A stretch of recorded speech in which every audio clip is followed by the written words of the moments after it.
Welcome to the Hunt, Fish, Spear podcast, a place where we share our experiences and stories to help your next trip. And now, your host, Chase Addy.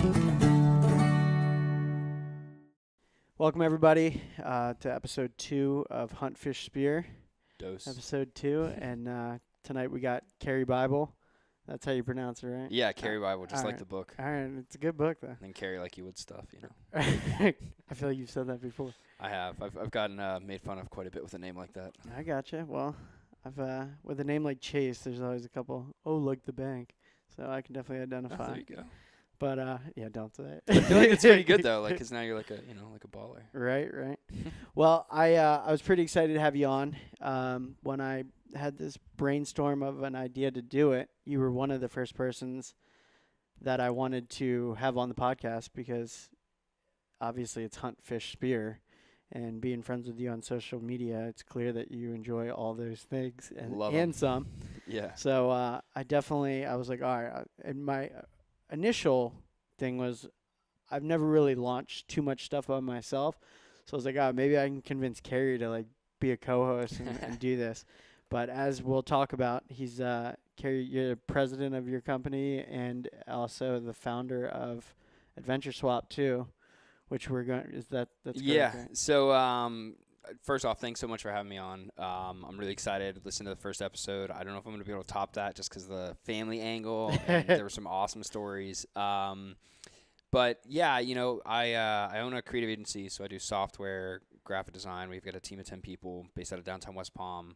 And Adventure Swap is the latest brainchild, a.k.a. money pit, a.k.a. fun project for me. That is what I'm really excited about, and it's, something we're really pursuing wholeheartedly, and it's something that it's an embodiment of kind of everything that I have in my life. I love to spearfish, love to free dive, definitely love to get out and surf sometimes, but then like nothing to me, like once fall happens, like that's a block of woods for chasing whitetail, Right. A block, and for me, there's like nothing else besides that matters, much to the demur of my girlfriend who wants to kill me half the time, because she thinks that all I have is buck fever 24/7, which might be true. And so for me, it's really just an embodiment of kind of the lifestyle. Well, I mean, that, even if you didn't like to do all those things, I feel like I would have you on just for Adventure Swap because it's so interesting, and it's definitely, we've talked about it quite a bit, and it's definitely something that's cool and that's needed for our community if we want to keep doing what we like to do, and we'll get into what that means and why we both believe, why I believe the same as you, as why we need to get people into it, to keep doing it. So one of the, really, what is Adventure Swap? Do you want to just explain? Yeah, I can hop in on that note. So Adventure Swap was really born because I do all of these different sports and all of these different outdoor activities. And for me, whether it's mountain biking or, going hunting, as I've gotten older, I've noticed it's gradually become much harder to find people. I have too many chases in my life who have 4 little hoodlums running around. And it's very difficult, to text somebody when you're craving to go like out to the woods on a Saturday last minute and be like, hey man, you want to link up and go run some dogs? Or hey man, do you want to go, paddleboarding this afternoon? And what I found is that most of these activities are better done in kind of a collective environment. And there's always the social aspect to it, and some of the best days that you'll have are usually in the company of others. And so I kept like running into these brick walls of like, who wants to go fishing this weekend, and texting my entire phone book and having nobody to go fishing with, which is really frustrating because when you have a boat, you're like, you think your friends would flock to it, but you get so many excuses that people have. And so I really just was like, if I'm having this problem and I have the ability to go do these things, what kind of problems are people that are looking to do these activities, are they running into? Like, is there a resource out there? And so I scoured Craigslist and Facebook groups and connected with some people, but I found that, a lot of those tend to be a little nichier. It's a little harder. And Craigslist, God knows what you're going to get on there. I have, too many bad Craigslist stories that we all have. So for me, I was like, well, why isn't there a platform that's speaking to the outdoorsman, that's speaking to the person that on Friday they want to go out bass fishing, on Saturday they want to go hit up a duck hunt, and then Sunday they want to go, maybe they want to go off offshore fishing, or maybe they want to go back to the woods, So to me, I was like, well, how can I create an opportunity for people to do that? And so that's where the idea of Adventure Swap was born, is taking the collective community of people like myself, like you, that have access and knowledge and the wherewithal to take somebody fishing or take somebody hunting and to connect them.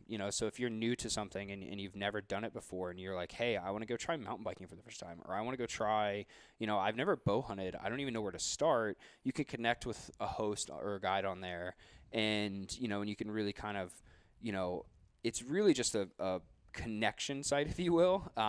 And so that's kind of the purpose of why we built it, was really to create these outdoor connections and to really grow our community, which I feel like needs a lot of love and growth, because it is just such a key part of my life, and I feel like your life as well. And it's just something that I feel like, I want to share that with so many people, and that's kind of why I built Adventure Swap out. Right. And it's also, I mean, me and my wife talk about it. Like when we sit here and look at like the red tide and stuff like that. And I mean, I don't know how many times I've heard my wife say it, and practically in tears, but be like, it's really scary that there's a chance that our 4 children might not be able to do what we did growing up. Like I grew up lobstering, I grew up spearfishing, I grew up, fishing.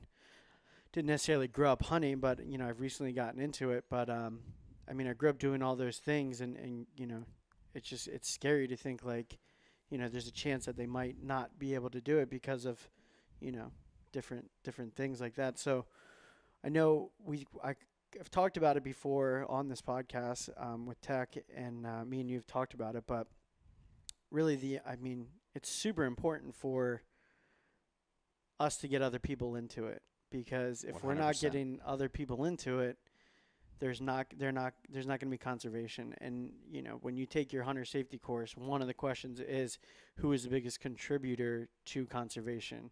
And anyone who hunts knows the answer, and it's us. You know what I mean? Like, which is funny. I mean, you get, not to knock them, but when you get, people who are vegan and stuff like that, and they're like, really against what we do, or maybe to knock them a little bit, but it's crazy to sit there and have them say like, oh, you guys are horrible. And it's like, really, how much time and money have you donated yourself to making sure that all these animals are, have a place to live, are getting regulated, to make sure that, there's not overpopulation of one animal, which is, can destroy 10 other, food sources and habitat for other animals. And that's all, stemming from when we pay our money to be able to do these things and get licensed and stuff like that. So I think the more people, somebody may go on Adventure Swap and be like, yeah, I love kayaking. I moved from St. Augustine and I live in West Palm now and I don't have anyone to kayak. They get on Adventure Swap and they see, oh, your kayak trip. Then they're like, all right, so what's this hunting trip about? Like, I've always kind of wanted to do that, and so hopefully we can get, you can get more people into the sport that way to make it. Yeah, that's definitely a goal of ours, is to grow the community, kind of to bleed out. For me, there's some days where like I just want to sit in a stand all day, and then there's some days where I've like hunted for 3 straight weeks and I just want a breather and I want to go fish on the boat, or What's I want to go do like? whatever. It's called no kids for now, and I know that I'm blessed to be able to do the things that I do. And so for me, like, exactly what you're talking about is I'm hoping there is a crossover, in Adventure Swap. I'm starting with the hunting and fishing community, and like that's some of the first adventures. I mean, we have Mike Kimmel on there, Trapper Mike, who looks so fun. is awesome as can be. He's an animal and a hoot, and he does a fantastic job saving the Everglades by going out there and catching pythons. And he's been a generous, premier host for us, and has taken people out and done, python adventures where you can go catch pythons, save the Everglades, and do something that honestly is a once-in-a-lifetime thing. I'm actually excited. I'm going with him for the first time coming up here in mid-November. And, so for me, it's about, we will stand behind the outdoorsmen and the sportsmen of Florida and across the nation as we grow. Because to me, I find that, whether you mountain bike or whether you dirt bike or whether you love to just be in the woods and go hunting, all of us are interconnected, and all of us depend on these conservation dollars going back into the state so that they can save these lands. You know, there's a scary report from FWC that says by 2060, we're going to lose the size to development. We're going to lose the size of Vermont, the whole state of Vermont inside of Florida. We're going to lose to development by 2060. And when I hear stuff like that, like, not that I'm not like a manly man at times, but like that makes me want to cry. Like that scares me because I think of how important the outdoors have been in my life. And then I think of how important I want them to be in my kids' life and my grandchildren's life and my great-grandchildren's life, and kind of the heritage that has been passed down to me that I want to pass down. And to think that they might not know anything but Walmarts and shopping malls scares the crap out of me, you know? And so for me, it was really born out of that. Like, one of the big things that we're actually going to end up pushing as soon as we generate some real revenue is a program called Adventure Swap Access, which is something that we really haven't been talking about a lot lately, and it's something that I'm still trying to figure out how we're going to do, but it's where we're going to take proceeds from Adventure Swap, and we're going to work with private landholders to pay them for access to their land, where somebody can come on Adventure Swap, they can hop online, they can pay for a day pass to go ATV at somebody's land that has 50 acres, and what that allows is that landowner to now save that land because they're getting paid, you know, every weekend you get a couple passes. And then it also allows us to give access out, you know, especially in a state like, you know, I always hear people come from the Northeast and they're like, hey, you know, up there we have all this public land where you can just go hunt, or you can just knock on a farmer's door next door. And like, I'm thinking, man, how nice would that be to just knock on farmer's door next door and like hop on his 50 acres and hunt some bucks. But like, it's almost non-existent in Florida, and it's because we got tons of personal injury lawyers and stuff. And, you know, and so I think that I was talking to my wife last night about it. She grew up in Royal Palm, and she said when they moved out there, they had a lot of land. I mean, they used to ride the ATVs. Exactly what you're talking about. They would ride the ATVs out. They had forts all through the woods and stuff like that. But, I mean, I know her dad shot a hog across the street during a hurricane, you know, in the middle of Royal Palm. But that was 30 years ago, you know, and it's not like now there's maybe a strip of woods and then it's, you know, 441 and all that. So it's not like that anymore. So we, you know, I think that's a good idea to be able to have more options for people besides the public land. And that being said, I mean, we do have a lot of public land. A ton. I mean, it's pretty crazy. Yesterday we were just making fun of each other, talking about, you know, people were breaking my balls about having a 4-wheel drive truck, and they're like, oh, you live in Florida and you have a 4-wheel drive truck. That makes a lot of sense. And then I pulled up the map and drew a circle around the city and everywhere where they hang out. And then I drew the rest of the middle of the state. And I was like, you know, there's more west, right? So, you know, we do have a lot. And I think Adventure Swap, I mean, I think even Adventure Swap just doing like birding, you know, adventures, and people who would be too intimidated to step, because I was intimidated to get onto a WMA. Not going to lie. It was like, you know, between hearing about ruining people's hunts and what stamps you need and what quotas for what place. And I mean, you can sit there and read FWC website, but I mean, it'll fill your brain up. Yeah. You know what I mean? Like, it gets a little confusing on which one was that and where's this and what's that. So, I mean, just helping people step on as a new hunter, helping people step onto the WMA is just like, you know. Yeah.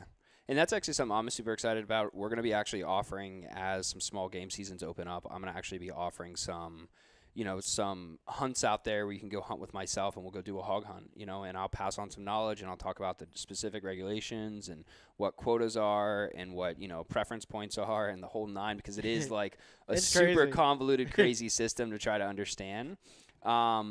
You know, and you're talking about Royal Palm and being able, like, dude, I remember when it was dirt roads out there and it used to be beautiful woods. And I remember like the corner of Jog Road and like Okeechobee.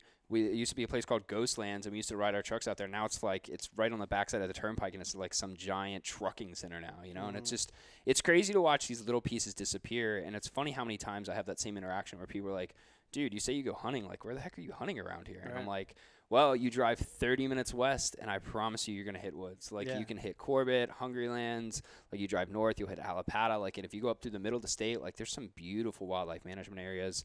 And, you know, I hunt a lot in northeast Florida or northwest Florida, and it's like they call it the Nature Coast in Taylor County. And it's literally, I think something like 90% of the coast up there is owned by the county itself, which is really? awesome because it's just undeveloped, untouched, and it's just old Florida in a way you've never seen. So and is that public land? And it's public land too. Yeah, It's owned by us. Yeah, so it's owned by us. There you go. So and our land, we own it. yeah, I think they have something like between public and private lands up. They've got like 1 million or 1.2 million acres of like. Wow. Just preserved land, if you will. And it's pretty amazing to see like what that's like. And I love cities, don't get me wrong. Like I love to go out. I love to get dressed up, go take my girl to a nice dinner, you know, go watch a movie. Like I love all those luxuries.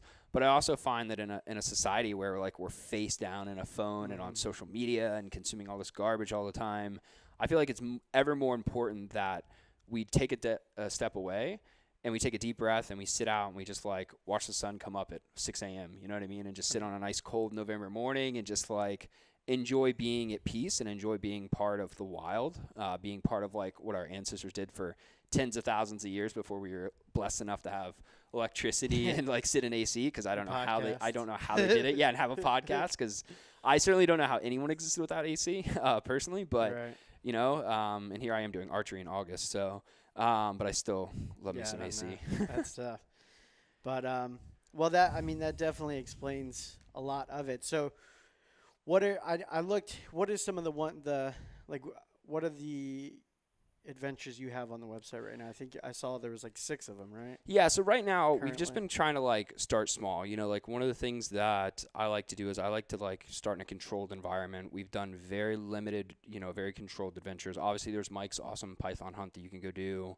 You know, we've got a couple of offshore fishing things that we're doing some things with. I'm working on like some captains out of Jupiter to do some snook charters. You know, so we really have 2 divisions. We have like a regular host division where it's like, I call them like the Joes or the weekend warriors like you and myself, that like we don't do this for a living. And then we have a premier division, which is where our like awesome guides that like day in and day out can put you on game and are like the best. That's like kind of our 2 divisions that we have. So for some of our premier hosts, we're actually working with Florida freedivers. We have another cave dive trip coming up, or not cave dive, sorry, just a springs trip and, you know, diving excursion up in North Florida, which was really cool. We actually did our first like test beta version of it a couple weeks ago. It was amazing. Good? Oh, dude, it was so beautiful. Like it was epic. Like we were diving 60, 80 foot free diving in these springs, and it's just like, it's just cool. Like I don't know how else to say other than like you like come up to the surface and you're like, whoa. Like there was this one big old blue hole. I forget what the name of it was, and we're on these giant spring, and you like dive down it, and it looks like this avalanche has just happened over time of just this sand coming down to like the mouth of the spring.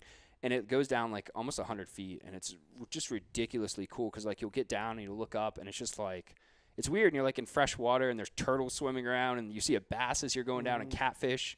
And it was awesome. But so that went really well. We did some camping. We camped at Ginny Springs, which was a blast. We did some night diving out of Ginny.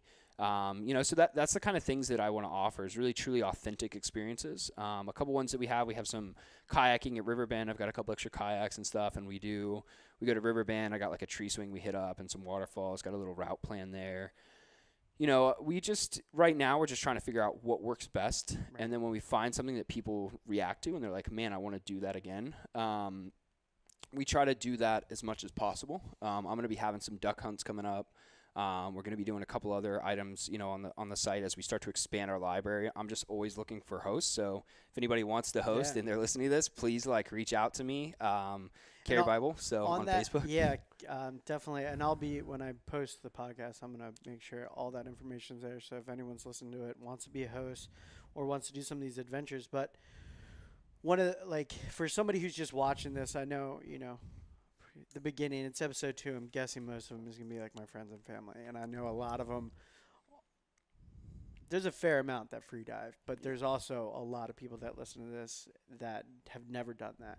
So tell me, is the free diving class, is that something that somebody who's never free dove before, can they do that? So what's awesome is that like there's a discounted rate if you're already free dive certified, like because there's actually like a true certification. People are like, oh, it's just snorkeling. Why do I need certification? But it's amazing the things you learn, like when you learn the physiology and you learn how to dive deep, like, and then what's amazing is that's why we partnered up, like, you know, because I'm obviously not an expert at free diving. Like I'll go out and I'll dive, but I'm nowhere near like as, you know, badass as some of the guys out there. So for me, I was like, well, who can I partner up with? And so I reached out to Matt, who runs Teach Me to Free Dive, and he works with Florida freedivers a lot.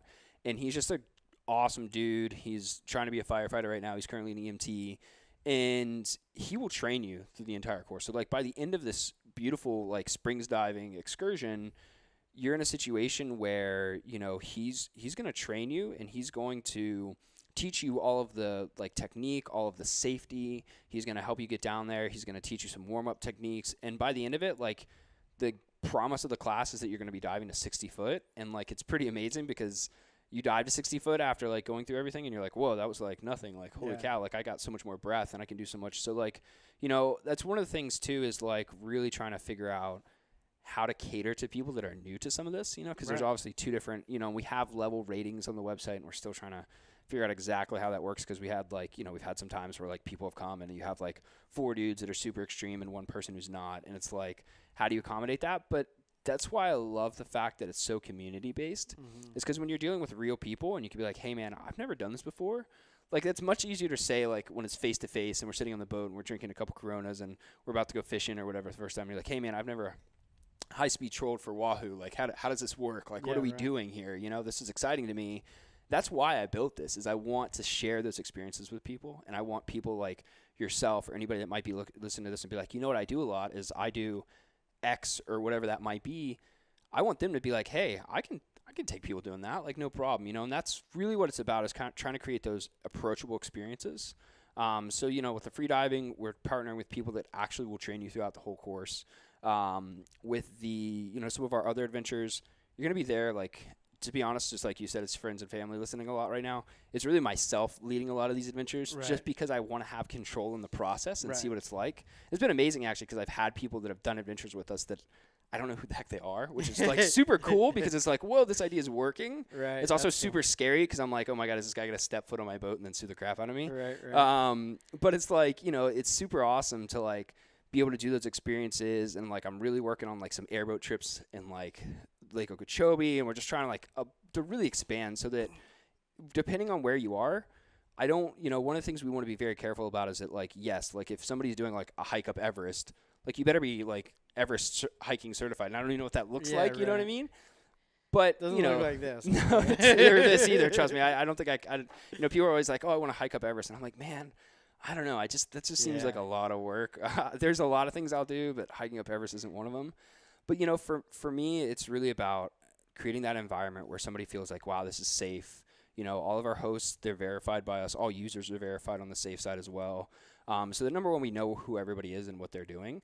And then number two, so that like we have a rating system. So post an adventure, you know, if your outfitter or the guy you went with was like, dude, you don't know how to bait a snapper rig. Like, we're deep dropping here. What are you talking about?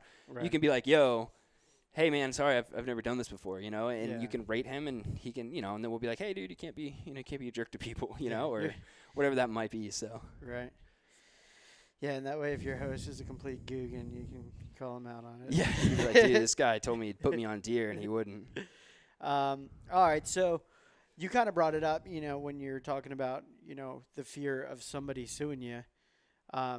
When we talked about it, you really explained it, which kind of eased a lot of fear in my mind, was like, you know, the different liability forms and all that. So, you know, somebody listening to this and like, oh, I'd like to be a host, but I'm worried about that. Like, you know, what does that entail? Yeah, so all of our users, like I said, we have a strict verification process. That means everybody has a government ID. They've got a bank account on file, so that if they break, you know, they're out and they break your, you know, Tiagra 60 and, you know, or whatever, that can get replaced. You know what I mean? We have a whole dispute system, a whole reviews and rating system. Everybody's got to have like an address that matches their driver's license they upload, that matches their profile photo. So like, and if you don't, we send you a nice little message that says, hey man, I don't need a photo of your cat on your profile. I need a photo of your face. Like, it needs to match your driver's license, because we don't want, you know, me stealing Chase's driver's license and then you show up and, you know, it's me at the dock, because everybody would be severely disappointed. So, you know, one of the things that we do is we also, you know, Florida's very open. Believe it or not, there's actually, you know, to anybody that's listening that wants to be a host, there's actually no regulations outside of like taking people offshore fishing, in which you need like a 6-pack license, and you need to do all the Coast Guard certifications, and you have to be a licensed captain. But you know, on like freshwater bodies of lake, for things like doing mountain biking, or even taking somebody on a whitetail deer hunt, you know, if somebody had a quota and they wanted a guide for a whitetail deer hunt or a turkey hunt, the state doesn't have any kind of like licensing or outfitter requirements or anything like that, which is really awesome, because number one, it frees up individuals like ourselves. And then number two, because they haven't written a law on it, the rulings they're not negative against anybody because there's no law that somebody could be like, well, the state says you need to do all of this. So what happens is that instead of leaving you in a gray area, it actually leaves you in a cleaner area of being able to, of just really being able to be free to do the things you want. And also we have like every user has to sign like a liability agreement that we've had vetted. Like we worked with the same team that has done a lot of big projects, that have done a lot of like third-party sharing apps, and we worked with them to get that process like nailed down. So every person signs and says like, hey, I understand outdoor activities are inherently dangerous. I understand that doing any of these things is going to, I might get hurt or I might break something, which, listen, if you're going dirt biking, I can't help you there. So, and then we also have insurance as a company, which we always back. And I also offer a host guarantee. Like if somebody breaks your stuff, like obviously if it's not regular wear and tear, like let's talk about it. We'll do our best to back our host to help them out. And on the same flip side, any of our users that come on and they have like an experience or something happens, like we want to be able to support our community, and to me, supporting the community doesn't just mean like, hey, we're going to like connect you guys and leave you out to dry. Like we want to make sure, and that's why we built the platform, and that's why the platform exists, for everybody's safety, everybody's security, so that that when somebody's stepping on their boat, it is John, there is insurance helping you out here, and you are going to be protected by the waiver and liability agreement. So like you have these 3 layers. So when, you're going out and you're like, hey, let's go tubing this Saturday on the lake, somebody's already signed off and they've agreed upon that. We've talked about adding a couple other features in there to make sure that we're double, triple, quadruple covered. But, we really did try to think through that side of things, because unfortunately in today's world, people are pretty sue happy and they view it as a quick ticket. And I would never want, because I have a lot of friends that come on the platform. I've had some friends that have hosted, and, most of the hosts we have right now are friends of mine. So for me, it's really about, I want to protect them as much as I want to protect myself, as much as I want to protect, anybody down the line that might want to join us as well. Gotcha. All right. Well, like I said, I'll definitely be putting all the info on that, and Awesome. I really like it. I mean, anything I can do to help with that, Appreciate it. And been racking my brain of things I could host. So I definitely think there's some. I mean, that's the beauty, though, right? Like, the point of this is to have repeatability. Like, for me to take, for me to go hunting in the woods, like, it's probably $25 in gas, and honestly, probably another $25 in snacks. And it's like all this other gear that I'm taking out there. And a lot of outdoor sports have like a super huge barrier. I have an extra climber stand. I have extra camo. I have an extra bow. I've got 4 shotguns sitting in my back room. You know what I mean? So like I've got 3 sets of waders. I've got duck decoys. I've got the whole 9. So like if I took somebody out with me, like they could essentially come, no problem, and now I get to offset some of that cost because those decoys are a couple $100 or whatever, right. And all that stuff. So, I take somebody out and they give me some gas money and I charge $20-$30 for my adventure or whatever it is, or $50 for my adventure. I now offset all my costs. So I basically got to go do what I was going to do for free, and I now have that extra money and I can go do it again if I want the next day. You know what I mean? Because like right now, if I like want to go fishing, for instance, and I take the boat out, it's like $100 on a Saturday. I'm like, well, I guess I'm not going Sunday, you know? And so for me, it's really about finding how we can create repeatability, because you really have to develop that in somebody, and how we can lower that bar to entry for a lot of people as well. So like anybody that's listening that wants to be a host, like, you're not doing this, you're doing it for charity because, you're doing it to help our community, but you're not doing it for charity because you're going to get paid for it. You're going to get offset. You're going to, you're going to be able to do your costs. Obviously, we're hoping like, there's a premier division where like true professional guides who like do this day in and day out, they can charge more. And then there's like, the regular weekend warrior host that like, your stuff, but like it's not your daily, you don't need to make your bread and butter off it. It's just like extra cash, kind of like driving Uber on the side. Like that's, those are the 2 divisions we created so that really, at the end of the day, like I have people, like I've taken people out, hog hunting before. And I was like, well, how much would you pay for that? And they're like, dude, I'd pay you $50-$100 right now. He's like, that was awesome. Like I, didn't even shoot a pig. Like they thought it was amazing. So, for me to be able to do that and just get to the woods more and offset costs, like I'll do it 52 weekends out of the year, Yeah. So no, I'm all for it. I think it's a good service, and like you said, you're getting back, some funds to offset the cost of it. But honestly, like we said in the beginning of the podcast, I think you're getting back much more in a long run by bringing someone into, if you have an extra set of waders and you have,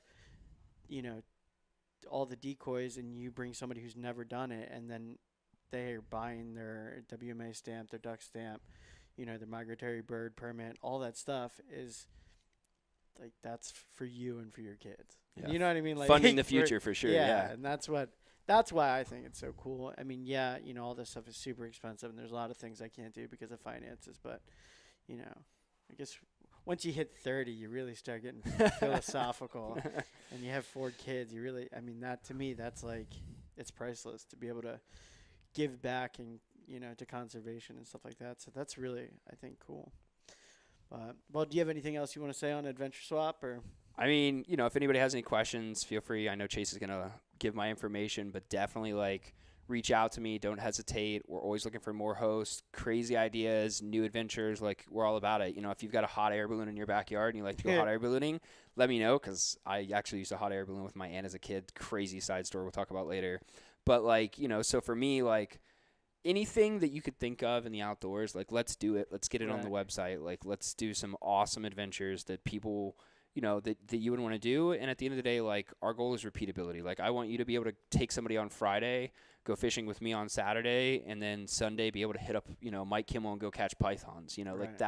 That's the sequential order that I would love. Obviously, you're not going to get that much time away from Alicia, but it is something where, if you, in a perfect world, if you could bring her along or bring little kiddos when they're old enough, that's where it's at, and even like that, you've got 4 kids, a lot of these adventures have multiple spots, so you could go take all 4 kids for a fraction of the cost that you could take anywhere else. You know what I mean? If you go to try to rent kayak somewhere, not that it's bad or anything like that, but if you went to rent kayak somewhere, it's going to be $40, $50, $60 a kayak, and you've got these little kids. It's not feasible. Whereas you could for someone in my situation. Yeah. Well, and a lot of people, anybody with 4 kids, I don't know how you even survive, but it's one of those where we really are about lowering that barrier to entry and just creating authentic, epic experiences. I mean, our slogan is always have a story to tell. And that's kind of the root of our mission, and that's what we're about. Is those campfires, those fireside chats where you're just drinking a couple brews, or you're sitting on the beach after just a perfect day. Those are the memories that I want to give to other people, and I want to let them experience. And that's ultimately what we're about at the end of the day. Right. Well, I think that is we couldn't have written a better segue, because that is exactly why I started this program or this podcast. Was because there is always when you're doing outdoor stuff, there is always a story to tell. Always. And this is, I just hear awesome stories. Being a hunter, being a fisherman, being a spear fisherman, I hear these awesome stories, and I was like, dude, it would be cool to sit down with some of these people and figure out, what are they doing, on a daily basis outdoors, and what some stories they had, which brings us to October archery season. Yeah, which is a story that you have to tell, dude. So that was an awesome day. So we're in North Florida. We're up there hunting in Taylor County, hunting on some public land up there. I won't say which land just because it wasn't my spots. I have a very, very, very nice brother-in-law who does not. He is very selfless, and he'll scout spots for me and hook it up there because he lives right around the corner, and I'm down here in West Palm, and it's a 6-hour drive for us. So he's the man. He hooks it up for me for sure. So it's pretty awesome because they were hunting in an area that they've hunted the last 6 or 8 years, and they usually take 3 to 4 bucks out of this area. And he stuck me right on a persimmon tree. And, he wasn't able to go hunting with me that day, but his buddy Ryan, who he hunts with, he's like, hey, man, Ryan's going to go down to the woods. He doesn't really want other people in there. He said, but if you want to ride with him, you can go hunt that spot with him. And so I went back and I hunted a persimmon. And so I'm sitting in the stand, and I have some does come through. I had a nice little spike that fed around me for forever. And I had a 6-point that busted me because I always get busted because that's just what I do day in and day out. And all of a sudden, I'm sitting there, and it's 10 o'clock, and I'm like, hey, man, you ready to get down? And he's like, yeah, hang on, I got some deer feeding near me because I was just tired that day. And all of a sudden, he's like, dude, I just smoked a good one. And I was like, what? It's friggin' 10 o'clock. We're trying to hop down. And so, he was on, so we're it's at the end of this dirt road, and you go down, and it's this nasty, nasty muck you got to go through. It sucks your boots out. It's it's just you step in, and it's just awful sounding. And it literally tries to suck your foot off. And so we're through this nasty this nasty bog, and he's on like the right side of these like, you know, these creeks and everything, and I'm on the left hill. And so we're probably like 300-400 yards away, and I'm like, dang it, man, how'd the deer walk past him? And so he's like, all right, I'm going to let him lay for a little bit. And I was like, okay, no worries. I'll just sit in the stand. Had some more does come through. And then he ends up texting me again. He's like, hey, dude, I just had a deer chase underneath me. And I was like, oh, cool, nice. And he's like, hey, I just smoked another good one. And I was like, what? Are you kidding me? And so all of a sudden I'm like, all right. He's like, yeah, I don't know about that shot. It wasn't so good. So, like, I'm crossing over to him. And, like, this is like, when I talked about it a little bit earlier, but like this is old Florida. Like if you close your eyes and think about this is sprawling, expansive oak hammocks. This is beautiful creeks that are like, you know, there's a photo on my Instagram. If anyone wants to check it out, I'm at Cary Adventures, like on Instagram. And it's just like him carrying these 2 bucks through like the water. But like it's epic because it's just this beautiful, like serene place. And it's a place like I always tell people, like, I would never be in that place if I wasn't hunting. Right. Like if I wasn't purposely going out trying to chase the elusive whitetail, I would never in a million years walk through that crap. Like ever, like never. And it's crazy because I was walking through there and there's like catfish swimming and moccasins and like a little gator. And it's like just this crazy spot. And you're like, dude, like this is there's so much life here. And so I'm walking across to meet him and we're like, all right, like let's start blood trailing the first one, you know, like let's start there and then we'll circle back to the other one. So we start blood trailing the first one, and it was a good shot. He smoked it, put it in the boiler room. We ended up finding him like 100 yards from the shot site.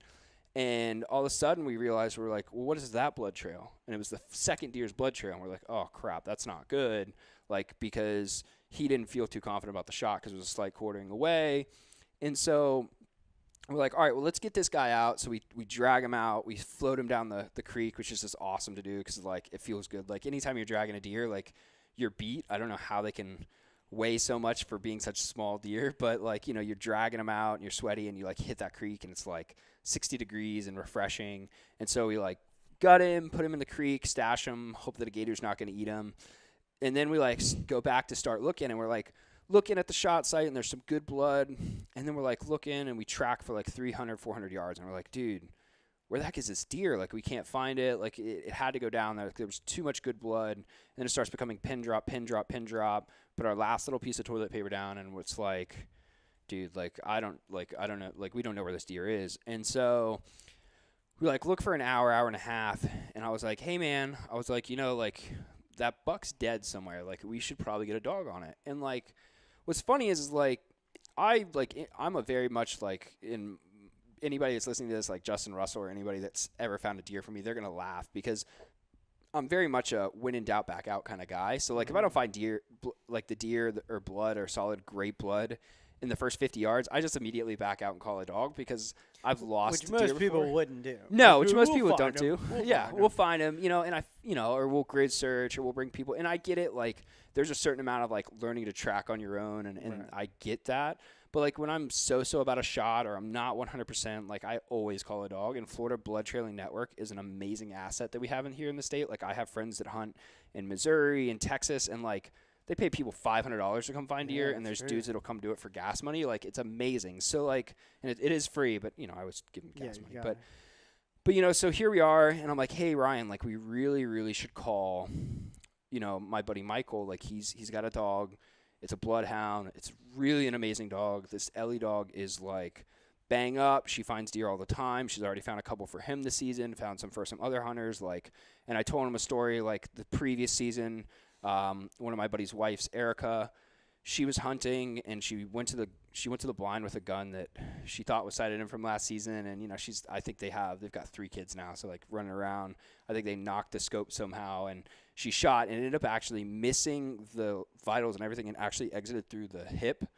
And we ended up getting a dog on it, and we did 800 yards of no blood, jumped the deer up, dogs chasing, ended up, like, shooting in front of the dog, like, all kinds of crazy stuff, and it was, like, an awesome time. And I was like, listen, like, that dog found Erica's deer, like, this, like, if we get Ellie out here. And so for, like, an hour, I'm sitting there convincing him. So he wasn't biting, huh? He wasn't biting. I don't know, you know, I know that it's a spot that him and his dad, like, his dad actually shot a buck that same day, and he was, like, so, like, he was, like, here on my right, I was here on this hill, and his dad was, like, down on, like, there was, like, one more creek, and then, like, his dad was over on this hill. And his dad shoots one, and he shoots 2. And I was like, dude, I just had bad luck that day, right. I guess. I mean, I saw a deer, so maybe I just open my jerky pack too loud. I do that a lot. You know, so he's like, he's just not sure about it because it's not something they're used to. And Right. so I was like, hey, like, listen, like, you can go home. I understand, like, because he actually, the night before was the first time in 2 years that he'd had any time away from his, like, 2 daughters that he has. Like, the first time they, like, spent the night at Grammy and Mammy's house. Like, never done that before. And so he was like, dude, it was the best last night. We felt like we were single, you know, or not single, but I felt, you know, we felt like we were kids again. And I was like, that's awesome. And so, you know, now the kids are back and the wife's at home, and you know how all that pressure goes. Like, you know, and so, so he's like, you know, like, I don't know. And I was like, well, listen, you can go on and like, I'll stay here and we'll try to recover the buck. Eventually talk him into it. We go down, we take a break. We stop at this little place called RJ's. We grab some food. We drink a couple Gatorades, eat a hamburger, take a deep breath. Michael shows up, and number one, it's a really difficult track because the first deer died on the right side of where the second deer was shot. So the second deer runs through that deer trail, and we drug a deer all the way through it. And so I'm like, dude, this might be bad. Right. And we found like the blood like just stopped, like dead stopped, and like we were on our hands and knees doing like stupid stuff, like trying to find blood. And so we're there, and you know, he gets back, and Ellie comes down, and Michael's a phenomenal tracker, an even better guy. But he comes out, and Ellie's on it, and like, you know, he's like, hey, watch, Ellie will be on it. She'll start pulling, and he's got this really long rope, and I don't know how he keeps it from getting caught, but he's like chasing Ellie with the really long lead rope. And all of a sudden, she's like sitting on the shot site, and she's going and going and going. And I just see Ryan in the back. Ryan's kind of like, you know, he's kind of like just trailing in the back, trying to stay out of the way, but kind of like incredulous. He's like, I don't know. He's like, he still doesn't believe that the dog's on it. And so the dogs come in and look in and look in. And we track another like 480 yards, like through the palmettos and nasty stuff and thicket, not a single drop of blood. And then all of a sudden, Ellie's going over here, and so I'm trying to cut around a palmetto head to stay out of her way. And Ryan's in the way back, just kind of like hanging 40 yards back, just kind of like, well, this is a waste of time. Like, we're not going to find this deer. Definitely not a believer. And what's amazing is like I come around this palmetto patch, and I just see the white belly, and I see Ellie walking up to it, and I was like, there's the deer. And I just yell it, you know what I mean? And Ryan goes, what? Like, just straight up, just like flabbergasted that we actually found this deer.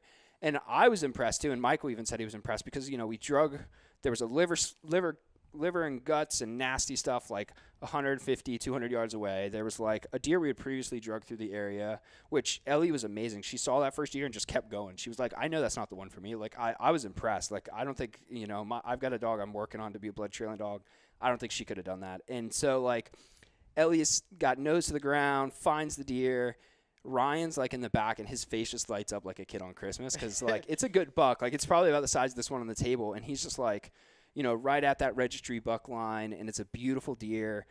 And he's just, you know, I've got a photo of it on my Instagram as well, where he's just smiling ear to ear, like holding Ellie. And he's just like, it was awesome because to me, as hunters, we have this like, we have an ethical duty that once you pull that trigger, once you let that arrow fly, like, you have a duty to recover that animal, you know. And if you don't, in my opinion, I think you're you know, a bad hunter. It happens to everybody. We all lose deer. I'm not saying you're not going to lose deer, but if you don't put every effort forward, or you don't stop for a second and say, hey, let me get a dog, or hey, let me, you know, let's try to rethink this, or let me call my buddy, you know, Chase, and have Chase come out here and let's try to grid search. You know, if you don't put every best foot forward and you just go, oh, he's not in 100 yards, I lost that deer. I don't like that kind of stuff. You know what I mean? Yeah. He's good. Yeah. You know, no man's land. So it's one of those where, like, you know, to have somebody that like can come in and all of a sudden be educated in a way about like what these amazing animals can do. And then to get like dude, both those bucks are like, I was looking at him, I'm like, dude, if I shot 2 bucks, it'd be like a 4-corn and a spike. Like, there's no way I could shoot 2 bucks like this in the same day, like 30 minutes apart. Like, that would never happen for me. And, you know, I gave up my afternoon hunt to do that. And what actually sucked is, like, I went and checked my camera, and there was bucks on my camera at my afternoon at that stand. But they probably wouldn't have been there if I showed up anyways. But, you know, it was one of those where, like, and it was just this beautiful October afternoon. It was 60 degrees out. And we're just, like, I just stopped for a second as, like, I'm watching him just pull 2 deer down the creek. And it's just, like, amazing because, like, it's just the scene that looks like out of, like the wild frontier. Like, it's just one of those days where you're like, man, I can't believe we just put 2 bucks on the ground that are 2 registry bucks that are just amazing creatures. And he did it like in less than 30 minutes apart, and he found it with like a dog that we never thought, like he thought it was gone. Like I just knew he thought it was gone. And then like even Michael was stoked with Ellie. She did a great job, nose to the ground, found that deer. It's just one of those where you're like, man, this is like what it's about. You know, you get back to the truck and you're like high-fiving and you're cheersing and you're like sitting there just smiling ear to ear. And I didn't even shoot a deer that day. And I was like stoked. And I remember driving back in the truck with him and just being like, dude, like that was an epic day. You know, like I saw tons of deer, perfect weather, like perfect nature, the most beautiful part of Florida I've ever been to. And just to be able to stack two on the tailgate like that and to just be able to like share in somebody else's experience is almost as good as like putting one down. And I say almost just because my buck fever is like another level. Like it's a drug to me. Right.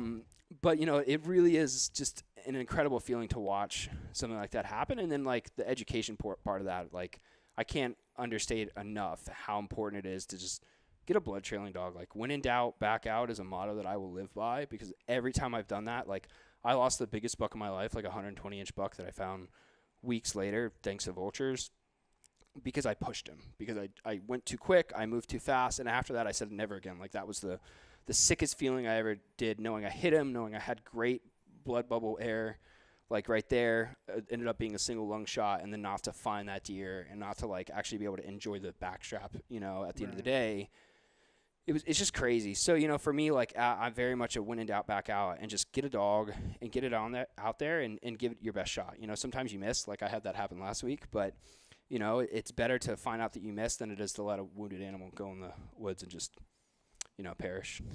Yeah, and I mean it's fun. I mean, the first episode we had Tech on, and it was like the same story. I mean, I think the dog, Hunter's dog, was pulling right, and like Tech's like, no, it went left, or vice versa. And he's like, Hunter was like, dude, trust my dog, dude. Yeah. And which is, it's really cool to, like you said, I mean, we have an asset that I hunted a couple of years and I didn't even know it was a thing.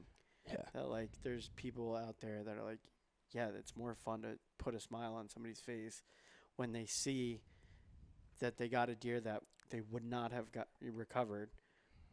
It's more fun to do that than even hunt. You know what I mean? Oh, and it is true. Like some of those like trackers, like, you know, like Kenny Mullins and Justin and some of these guys that have all like looked for deer for me, like they climb out of the stand to go. Dude, yeah, they're like that's what Michael did. down. Like, and Ryan felt bad. He's like, "Oh, dude, he's leaving his stand right now," and I was like, "Don't feel bad for him. No. Like he wants to come here right now." And plus, Mike was spoiled. He's got neighbors. He's got a good old boys club around him of neighbors that he's like, "Hey man, can I hunt your 50 acres?" And he's got studs that come in on the daily over there. Right. So I was like, don't feel bad. He's gonna he fine. gets off of work, takes a shower, and he's in his stand by 5:30. Like, don't feel bad for Michael. Like he'll hunt another day, and he'll come find this deer for us, and he'll love it. And dude, I mean, he still brags about Ellie about it, and I don't blame him, because like downright impressed with that dog and what it was able to do on that day. Yeah. So I was going through some stuff, and I know last year what happened. Not to bring up a sore subject, but what happened? You shot a doe, and you weren't happy about the shot. Oh, so that was actually a great learning experience for myself. Yeah, what would you have done different? So that was my like first, second archery season. Second archery season. You know what I mean? So like I'd always I have a funny progression of a hunter. Like I didn't start hunting until I was 20. And then I got into like hog dogging because I like thought it was awesome. And to me, like watching dogs work is some of the coolest stuff ever. So I started out hog dogging, and then I've slowly become more and more of a still hunter. And like I used to be like whitetail, that's lame. Like I like my dirty old hogs, like right. You know. And I did a lot of like duck and dove. And so like I was like a hog, duck, dove guy, you know. And duck is like after that season. And I'd usually go out like during general gun and Corbett and stuff. And I've slowly started to gain an appreciation for, like, archery. Like, archery has really become something that, like, I have become obsessed with. Like, if you're like, Cary, do you want your gun or your bow? Like, it's my bow every time. And so last year, like, I put in a lot of work. I was practicing 3-4 times a week. And I had does feed in on me that, you know, they were coming in. And it was actually right after Irma. It was the first day they opened Corbett back up. And I was so sore because I had a quota at Alapata Flats. And I I wanted to go hunt it, and I wasn't able to hunt it because like South Florida Water Management District closed all their properties, even though there's no damage to their properties, but that's a long story for another day. And so I'm out at Corbett, and I'm out there during doe week, and I find like all this sign, and I'm looking, and I'm like, man, you know what? Like, I saw deer here multiple times. I've hunted back here a couple times. I like this area, you know, and I was on this hill, and I saw like just this crazy like I-95 worth of tracks, and I was like, you know what? I'm just going to sit here and see what happens. Like, I'm going to learn a little bit. And they start feeding in. I see them at like 200 yards, and they start coming in, and they're doing it perfect. And honestly, like, it was just a case of like super buck fever. Like, I went to pull my bow back the first time, and I couldn't even like get past here because I was locked out, shaking so bad, so excited.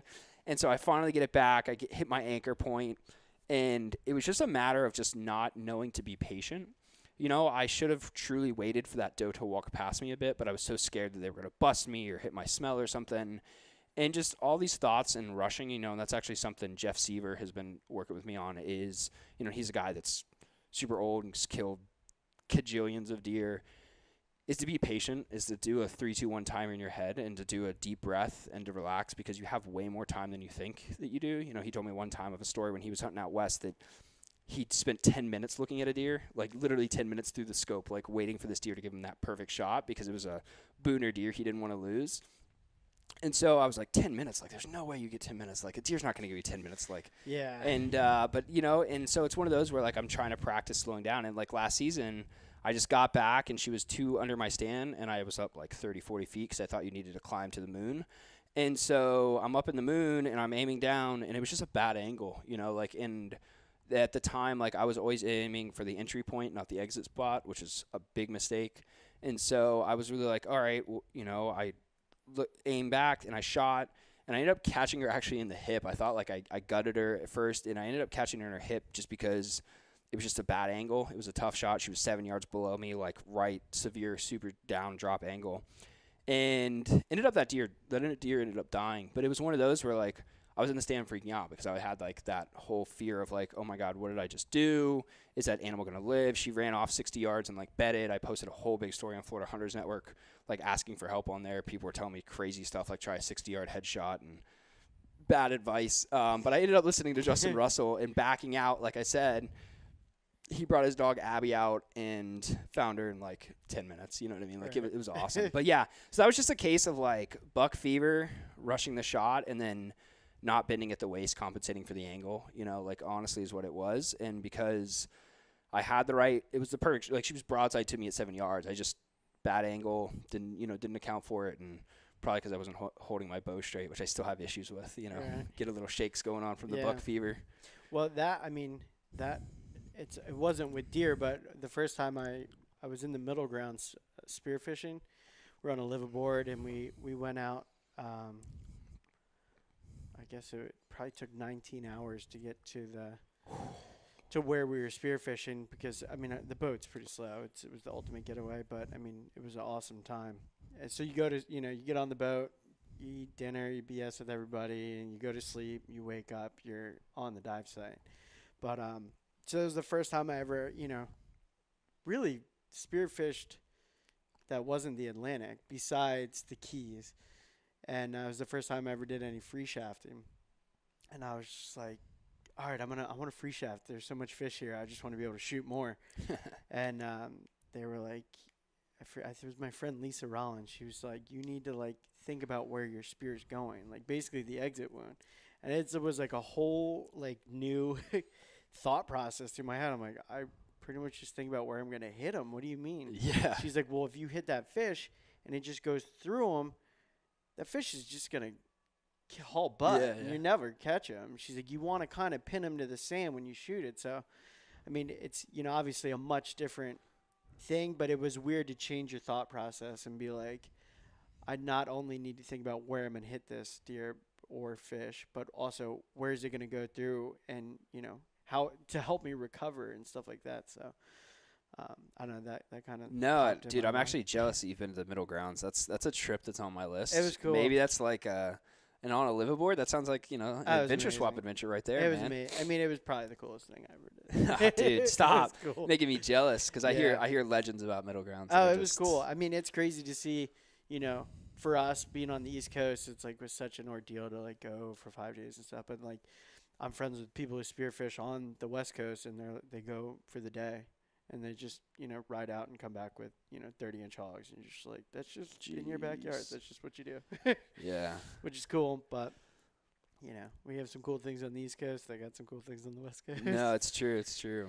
Man. But, so what else do you have planned for this year? I mean, do you have any quotas or? Yeah, I've actually super lucky. So outside of deer hunting, I've gotten a few more STA permits, and I know some people hate on the STA guys like myself, but truth is, I'm trying to buy a mud boat, but my lady doesn't want me to spend any more on too many more toys. I've got a motorcycle out front and a boat out front, so it's eventually if only there was something like an adventure sport. Right? I need somebody that wants to be a host that has a mud boat. Let's go duck hunt. I've got gas money and everything anytime you want it. But, so I've got a couple of great STA hunts that I've been lucky actually in every phase to pick up a couple nice redraws and pick up some, I just picked up a couple nice permits for 3, 4, and 1. And STA 1 for, second phase. So I'm super excited about that. And I've got some buddies that I am going to go tag along with. I'm actually going to go do a trip with Travis Thompson because he's just a phenomenal guide as well. So I'm hoping to hop on that and do some cool things and do some stuff on the West Coast, like in Tampa, in the mangroves, which I've never hunted ducks like that. I'm used to Lake O and the STAs, which is just, it's traditional Everglades style in my opinion. But then. So they shoot them in the saltwater. They shoot them in the saltwater, which is crazy to me. Right. They shoot bluebills and redheads and a bunch of diver ducks and stuff. And it's just I'm like, wait, you guys are set up in mangroves? I'm like, what? He sent me these photos. Bring a snook rod? I feel I feel like you should, right? I mean, I bring a bass rod out, so catch a couple flounders, something just hanging out, get the. I don't know. So I am excited about that. But then also I have I've got this Triple N hunt coming up, which I'm going to be spending. I'm actually driving up tomorrow to go scout a little bit on Triple N, and then I'm also going up next weekend to scout again, and then my hunt comes up, and I was really fortunate. I only put in $20 for the bids for that, and I got drawn, and I'm stoked about that hunt because I have this crazy goal of I really want to shoot a 130 plus Florida public land buck. So, and I know Triple N is kind of public land, even though it's the state lease style thing. Right.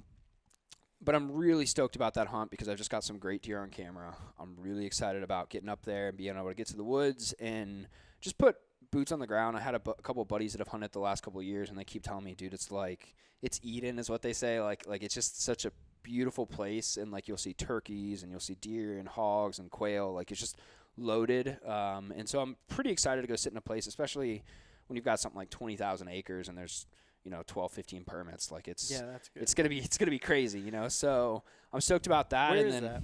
Triple N, I think it's you asked me that, and I don't even know. I just know it's 2 hours north. I think it's Orlando's here and Triple N's over here somewhere. It's I know Bull Creek is right next door to it. I think it's three lakes, Bull Creek, and then Triple N's up there, and then Orlando would be up there. No, I think Bull Creek backs into it. Oh, they're really? Neighbors. Yeah, and Bull Creek, there's a road that goes this way. It's kind of like Dupuis and Corbett for us, Right, Dupuis is right. the nice one, Corbett's the redheaded stepchild. I feel like it's kind of like that, Right. Bull Creek and Triple N. So I think it's one of those where, yeah, but it's only 2 hours north, so I'm planning on going up there, scouting quite a bit, and putting in some work. I didn't want to scout too soon because just like I have happened at all my other places is every time I get a nice buck on camera, somebody ends up killing it, Right. which good for them, bitter for me, but good for them. And so, I didn't want to scout too early and I pattern them to get too attached to a ghost, if you will. But I am pretty excited. I've been chatting with the biologist up there. That's a key for anybody that's listening. If you want to know what's going on, find out. How do you get a hold of a biologist? I just go on the FWC website, or I actually ask How Camp, who's a buddy of mine, who's one of the admins on FHN. He's a good guy, and I'll be hey, who's the biologist for this? Or I'll put myself in touch with him. Poor Hal's going to get a million I know, now he's going to get a million Sorry. messages. But, I'll just be hey, do you know who the biologist is for this? And he'll hook it up. Or you just check out the state's website. And honestly, number one, it helps because you can tell them what you're seeing in your area. I've talked to the biologist at Corbett. I've talked to the Mariah, who's the biologist for Lake Okeechobee, talking about what the aquatic species growth looks like. And number one, it allows you to give good impact and feedback of what you're seeing actually out there as a stakeholder. They want to talk to you. Because they do. She literally told me in an email, she's like, thank you so much for your emails because without this kind of knowledge of seeing what duck hunters are going through. You know, she's like, I have bass fishermen, I have people that do airboat rides, I have gator hunters. She's like, but I didn't really have duck hunters. So now that I know what duck hunters are doing, now I know how to manage this area better. Cool. And so, which is super awesome. And that's not me tooting my own horn. Like I'm nobody on this, but like, it's just more or less like just being active in it, you know? And so like I reached out to the biologist, and I can't remember his name off the top of my head, but for Triple N and just talking to him about what he's been seeing and some of the big deer. I think last year they killed like a 135 out of there was the biggest one, and the year before that was like a 142 or something. So like I'm really kind of stoked. Yeah, just some monsters. So I'm stoked about that. And then I'm doing a cool thing. I'm going goose hunting. I'm doing a conservation goose hunt for snow geese with Chuck Ekanike. I can never say his name right. He's going to kill me if he hears this for not saying his name right. But I'm going with him out to Arkansas, and we're doing a snow geese hunt on a farm, a corn farm, and I'm stoked because he said, like, a good morning hunt, like, it'll be, like, 30 to 50 birds a person, like, in the morning, and then another 30 to 50 in the afternoon, and it's, like, unlimited, no magazine size, no, like, any kind of regulations, because literally it's conservation, because what happens is these geese will land in these fields, and they will eat a farmer's crop. Like they will devour acres and like acres and acres. Literally like locusts, but worse. Like imagine like this, 2 foot by 3 foot locust, And so literally the state of Arkansas, like you can go out there and do these hunts, and is it public land or private land? It's going to be private land. It's on a farm. Do you have to pay the farmer? Yeah. So I think like there's a fee with it, to pay the farmer to hunt on it. But I think a lot of that goes to cover like just some of their costs, because they're like the guy we're going with. He's essentially, he's like a guide in the area, and he has all the decoys and the ATVs and everything. And he's going to just like, basically, I'm feeling lucky because all we're going to do is just show up and just hunt and then just shoot the crap at the lodge and then hunt some more. So it's kind of exciting. It's my birthday present. So I'm kind of stoked about that one, because just going out there and doing that for 3 days, and like, we're road tripping out there, and road trips are always a mess when you get with the boys. So, so I'm stoked, just to do something different. It's in February, so it's like end of deer season before like turkey, like, so, it's kind of just like a nice little break in between everything, and it'll be like a fun, just like something different I've never done, and to hunt somewhere that's like, I hear Arkansas is a really beautiful state, and I hear like the duck and the geese hunting and everything out there is amazing. So I'm pretty stoked to go do that. Cool. Very good. So I had a question. So for your hunt coming up, you said you're going to go scout tomorrow, right? Yeah. What are they in right now? Are they in general gun already, or? Yeah, so Triple N's a little funny because like and it's actually, I asked them why they did it this year, and it's because they just decided to like vote to add an extra hunt. Pretty much in the years past, they only had 2 special opportunity hunts out there, and they were both gun. And is that for a weekend? It's for, basically like a week, like 4 or 5 days, I think is what the actual hunt length is. I'd have to look on the permit. 2 sets of 5, basically. Yeah, and there's 2 sets of 5, and it's like 10 to 15 permits. And what's crazy is like they just allow, because, it's a state hunt, they just allow gun at any point, so the first 2 are actually general gun. But this hunt's actually a muzzleloader hunt, which is kind of funny because typically it goes like... It's already had 2 general guns. It's already had 2 general guns, and now it's going back to muzzleloader. I think in the future they're going to change that up, and it's probably going to be muzzleloader first, gun. And I've always wondered why they didn't have like an archery muzzleloader gun as in special opportunities, probably because they're giving people the best chance, to shoot something. And I think they probably wanted like the lowest impact possible in a muzzleloader. Like you're not lobbing a 50 cal ball, 200, 300 yards out at a deer. So... actually, I mean, if you look at it that way, it's kind of a smart, like, all right, well, we usually do 2-gen guns. Let's not throw a 3rd-gen gun. Let's throw a muzzleloader, see if it impacts the, if there's a lot more kills or something. Yeah, I think that's what they want to do, is because I know the biologists there, like, they run food plots on the property, which is amazing. Like, and apparently, like, Hal told me they actually do, like, millet and food plots out at Corbett, and they actually do, like, a couple thousand acres of them, which I didn't know. Not that I think it matters in Corbett. I love that place, but it's still Corbett. But apparently here, like, they do, like, full-on food plots, and it's just a beautiful, amazing property that's maintained super well, and, like, the deer herd is super healthy. I know that, like, with most of the general gun hunts, you actually get a doe and a buck tag with general gun, which is weird because, like, very few places in the state have that. So it's pretty cool, and I'm really stoked because I just think that it's going to be I just think it's going to be awesome. Like, my buddy told me last year, like, he saw, like, he was sitting on a food plot, and he saw no less than, like, 30 does out in the field and, like, $4. Do you get a doe tag with muzzleloader? I actually didn't get a doe tag, so I don't know if they're just not doing it for muzzleloader. I think they're probably shying on the way, like, that you're talking about, of being a little less. Yeah, like let's not wipe the herd out, right. you know? I think they're trying to be a little cautious with that, which is probably why they like the good foray into it of, you know, using a muzzleloader rather than doing, like, straight up just general gun, because, you know, but it's good. You know, I think they have something like a 60-70% success rate out there. So, like, most of the time they do, you know, if they have 30 hunters come through, I think they kill 22 deer or something, you know, usually. So it's pretty good. Yeah. So I'm pretty stoked about that one. So back to my question. So it's closed now.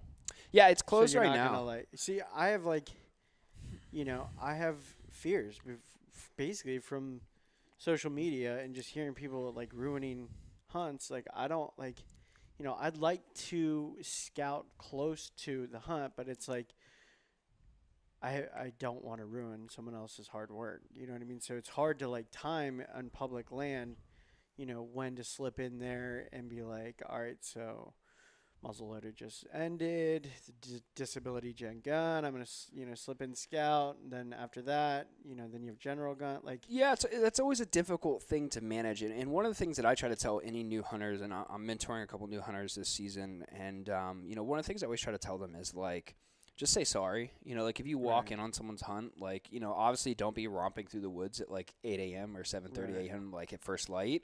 You know, like, if you're going to go scout, like, from 12 to 3, you know what I mean? And just see which what's is what out. I did in 3 Lakes last week or 2 weeks ago. I mean, we pretty much waited till, like, unless you were sitting all day, we were, like, the only ones. Yeah, and if you're sitting, listen, you should thank me if I'm walking through at 12:30, because hopefully I bumped something towards you. You know, like, I just did a deer drive. You're welcome. Yeah, exactly. So, but, like, a lot of the, like, special opportunity or even, like, the hiring quotas, they usually have dead periods where the wildlife management area is actually still open, but there's nobody hunting that weekend. Right. You know, like, I know Dupuis is that way, and I know a couple other areas around here are that way, where, like, you can get out there and you could scout before. Early season's always awesome. Trail cams are always a great way to scout. Like, if you find somewhere and you're like, wow, there's a scrape right there, or wow, there's a game trail, throw up a trail camera and then don't check it for a month. Like, you know, wait till your hunt comes up. Like, that's what I've done at Triple N, is put out, you know, I'm going up tomorrow to put out 3 to 4. How many do you have out right now? Between everywhere I'm hunting, I probably have like 20 trail cameras out. But between, like, what I'm going to put out at Triple N, I'm going to put out 2. I have some, like I said, I kind of have a leg up because my buddies have hunted it. So they're like, hey, man, you should probably check out this area. You know, but, like, when I approach any new area, I kind of just think to myself, like, where's the bedding areas and the cover? Where's the feed areas? And where are the trails that are connecting those 2 areas? You know, and that's really what I'm looking for, is to try to find myself in a trail with the best wind, where I could be sitting in a position where I'll have that opportunity for that deer to walk by. You know, and obviously that doesn't always happen, but, you know, that's really what I try to focus on, is where are they traveling? What's that travel corridor? How can I sit on it where I won't get busted? You know, I don't like to be too close to bedding area, because I've done that too many times where I've had a monster buck I've been after and I've just blown him out of his area because the wind switched on me or started swirling or whatever.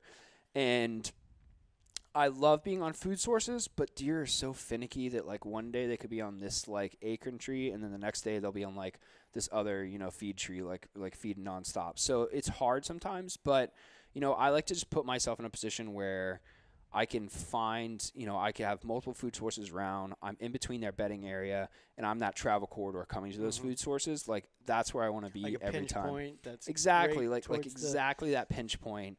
And it's what I look for, and that's what I'm going to be looking for over the weekend. Like, I really want to find some scrapes. It's something I've tried to, a lot of the older hunters, like, I'm the type of guy, like, I will never stop asking questions, and I hope I never do. Like, I never want to be like, well, you know, I'm the same way. Yeah, you know. Blowing you up. You know, but, like, I feel like that's the beauty, though, is, like, the collective knowledge, you know, is learning from other people, learning from their mistakes, learning, like, what they did wrong, what they did right. You know, like, every time I see somebody put a big buck on the ground, I'm like, dude, like, how did you do it? Like, what did you and do? They all say you know, scrapes or yeah, well, like, scrapes has been a it. big focus for me this year, and it's hard because, like, a lot of our deer in the south region, they don't scrape as well. Like, I've scouted some really primo, you know, quota areas, and I've maybe found like 3 scrapes in some of these areas. And so it's just, like, not a scrape. I just don't know if we just don't have the buck population or what it is, but it's not super scrape heavy. But whereas in, like, North Florida, like this last week, like, I was hunting when I missed a buck. I was hunting over a scrape that was to my right, and I had another one on my left, and I was hunting this hill where like they kind of came together and merged in like from like a V shape, and there was a feed tree, a persimmon tree, and another big water oak. And so I was just sitting in between like these 3 travel lanes where like they would check a scrape, go eat a little bit, check the other scrape.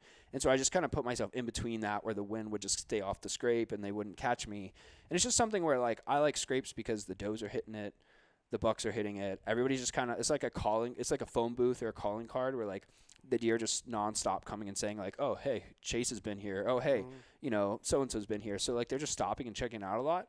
So I found them to be super productive, and it's something that I'm really trying to focus more on is not just feed trees. Like I used to focus a lot on rubs. I love rubs. I think they're good. They let me know bucks in the area. But unless I find like a solid rub line or like his bedding of rubs, I typically just kind of mark them and keep them in the back of my head. But I just lets me know there's a buck here. Could be a spike, could be a 12-point, could be a monster. I don't know.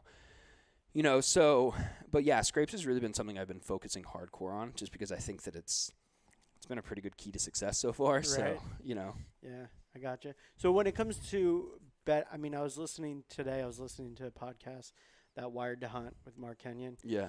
And I guess they just did I forget where it was. It was somewhere out west.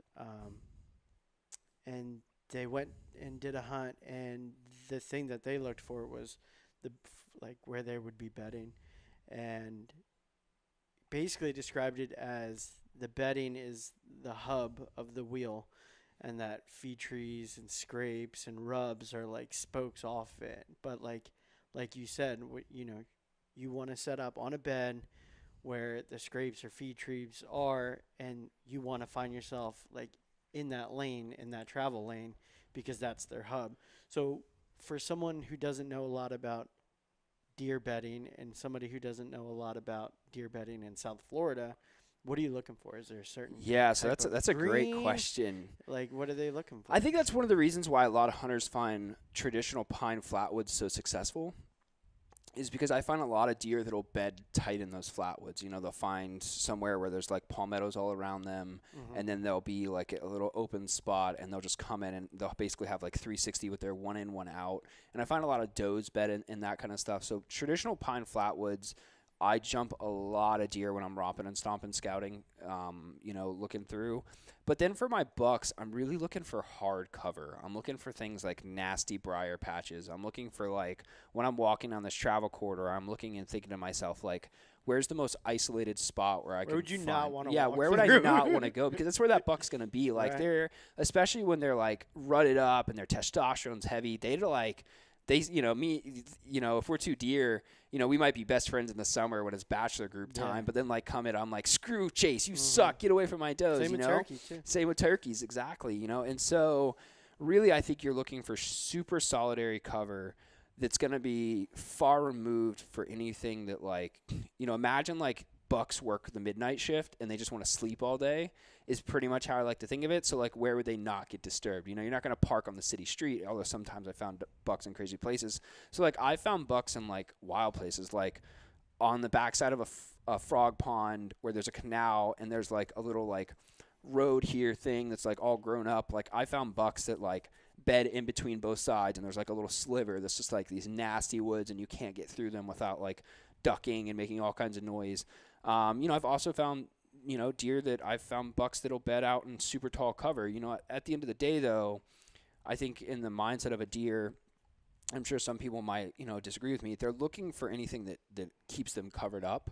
And especially in Florida, like you hear the Midwest and stuff, and like I hate it because all the hunting tips out there and all the good books are all like different states, and Florida's like such an animal, especially South Zone and the Central Zone. Like, I mean, I was listening to the Rut Report on Wired to Hunt, and it's just like, oh yeah, which is another reason why I started this. Yeah, because I sit there and listen to all these podcasts about hunting and stuff, and I mean, sure, wind and stuff like that definitely applies, but I mean, there's a lot of things where I'm like, it's not like that here. No, yeah. Hey, go sit on a CRP field and sit in the corner and wait for them to come from the funnel. Like, no. When they like, all rut at the, God, the whole area ruts at the same time. Yeah, it doesn't happen like that down here. It's a mess. One county away, and they're like, no, well, we already rutted. And like, oh, we don't rut till next week. Oh, or like down here in South Zone where like by the time archery happens, like they're rutting in archery season. You know, like it's just it's such an insane state, and that's why I love to hunt it, because to me, I feel like if you can hunt in Florida and you can learn how to hunt this crazy 10 million degrees heat index, Satan hellhole of bad. Florida swamp, you know what I mean? Like, bad. it's bad in a lot of ways, but if you can learn to hunt here, I feel like, you know, sometimes I wonder, like, because I'm working on a Kentucky hunt, and like I'm stoked to go up there. I have some friends that actually have 350-acre farm that I didn't even know about, and they're like, yeah, come hunt anytime. You know, we only pay a couple bucks a year, and we've got tons running around. I'm like, please sign me up. Like, I'll fly up next weekend. And so I almost feel like when I step out there, it's being so used to public land, if like I'm going to be like, man, this is cheating, you know? Yeah. Although that's, I mean, not to cut you off, but like that's how, I mean, I've hunted, you know, Georgia leases and private property up in South Carolina and stuff like that. And last week was my first public land, and I would much rather be where you're sitting, where you've only hunted public land, and then you step onto something like that, and it's just like, I you know, you're already there, but for me to like go from like the casual, there's 1,600 acres and there's 3 of us, you know, and then like to do 3 Lakes muzzleloader where there's 625 permits, everyone gets to bring a guest. There's a shot at, you know, 1,200 people in what area. You're like, it is a much different thing, and that's something that I think it's so difficult, you know, and I know it's very easy. That's why, like, I try to start a lot of Florida hunters that are new. I always say, like, hey, let's go dove hunt, or let's go quail hunt, or let's go do a turkey hunt, or snipe, or let's go hog hunt, because, like, whitetail in South Florida, number one, they're super pressured. Number two, like, you're competing with me, you, and every other guy that, like, is on the internet. Oh, yeah. You know, and so it's super hard to whitetail hunt down here. You know, I have a guy that I'm working with, and he's been at it hard, you know, and he probably sat, we'll call it 10 times in Corbett. And while he was out there, you know, he saw deer 3 times. He drew back his bow on what he thought was a doe. It ended up being a spike, so we didn't shoot it because it wasn't legal at the time, and it was during doe week. He saw a pig and stuff like that, but he only saw stuff like 3 out of the 10 times. He actually ended up finding a scrape that they were hitting. You know, I don't ever think we quite figured out the wind. I was looking at aerial maps trying to help him out a little bit, trying to figure out where they were coming from a bedding area and checking that scrape. But, you know, it's easy to get discouraged when, like, you're out there. And one of the things I just tell people is, like, I didn't kill a deer this season. Like, I didn't kill my first deer until my 24th hunt of the season. Mm-hmm. You know what I mean? Like, that was 24 hunts of, like, 4 to 6 hours each of, like, being out in the woods, of, like, nonstop dedication and sweat during archery season. You know what I mean? But, like, it took 24 of them before I was able to put a buck on the ground. Now, once you get the monkey off your back, it's like, I swear I see deer everywhere now. But, you know, it's truly one of those where, you know, it is a difficult state to hunt, and it's a difficult state to learn because there's no books that are built around, like, the kind of habitat we have, you know, like, you know, what kind of browse are the deer eating here? You know what I mean? Like, I know a lot of wildlife management areas that, like, I go and hunt, and, like, oak trees are, like, maybe 10% of the property. You know what I mean? Deer are on 100% of that property. They're running all over it. So, like, I can't just focus in on those oak trees because they're not just going right there, you know? And so it's just a difficult area to really hunt and to get a grasp for. But once it starts clicking, you know, I feel like you start to recognize certain patterns and figure out where the deer are coming from. And, you know, I always tell people, like, cover is number one. Like, a deer, like, they are used to being eaten and preyed upon, like, and they're used to, like, crazy green guys in trees shooting at them. So, like, they're going to be super schizophrenic about stuff. So they want cover, they want shelter and protection, and they're going to choose the routes that have the least amount of resistance with the maximum amount of cover and safety for them. You know, that might be, you know, if there's a major trail here, they might be taking a trail right on the backside of that 20 yards deep, which I've found multiple times, that looks like, you know, just big enough for like a pig to go through. And you'd be amazed what some of these deer go through at times. You know, water, they love to go through water. You know, so I find, you know, here it's really about targeting it. You know, I know people that target just cypresses. I know people that target oaks. I know people that target pine flatwoods. I usually like to find a lot of edges, any kind of like mixed usage area where there's lots going on. That's an area that I find to be super productive. You know, so if I got a little bit of a field here next to me, and then I've got a bunch of browse and some thick cover, and then I've got some like maybe oaks on the backside, like that's like heaven to me, is like finding a little bit of that. But it's just such a diverse, weird area to hunt. You know, it's just crazy. Florida's a tough state to kill a deer. Yeah, I mean, Like, I mean, I think you started when you were 20. I think I started deer hunting when I was 26.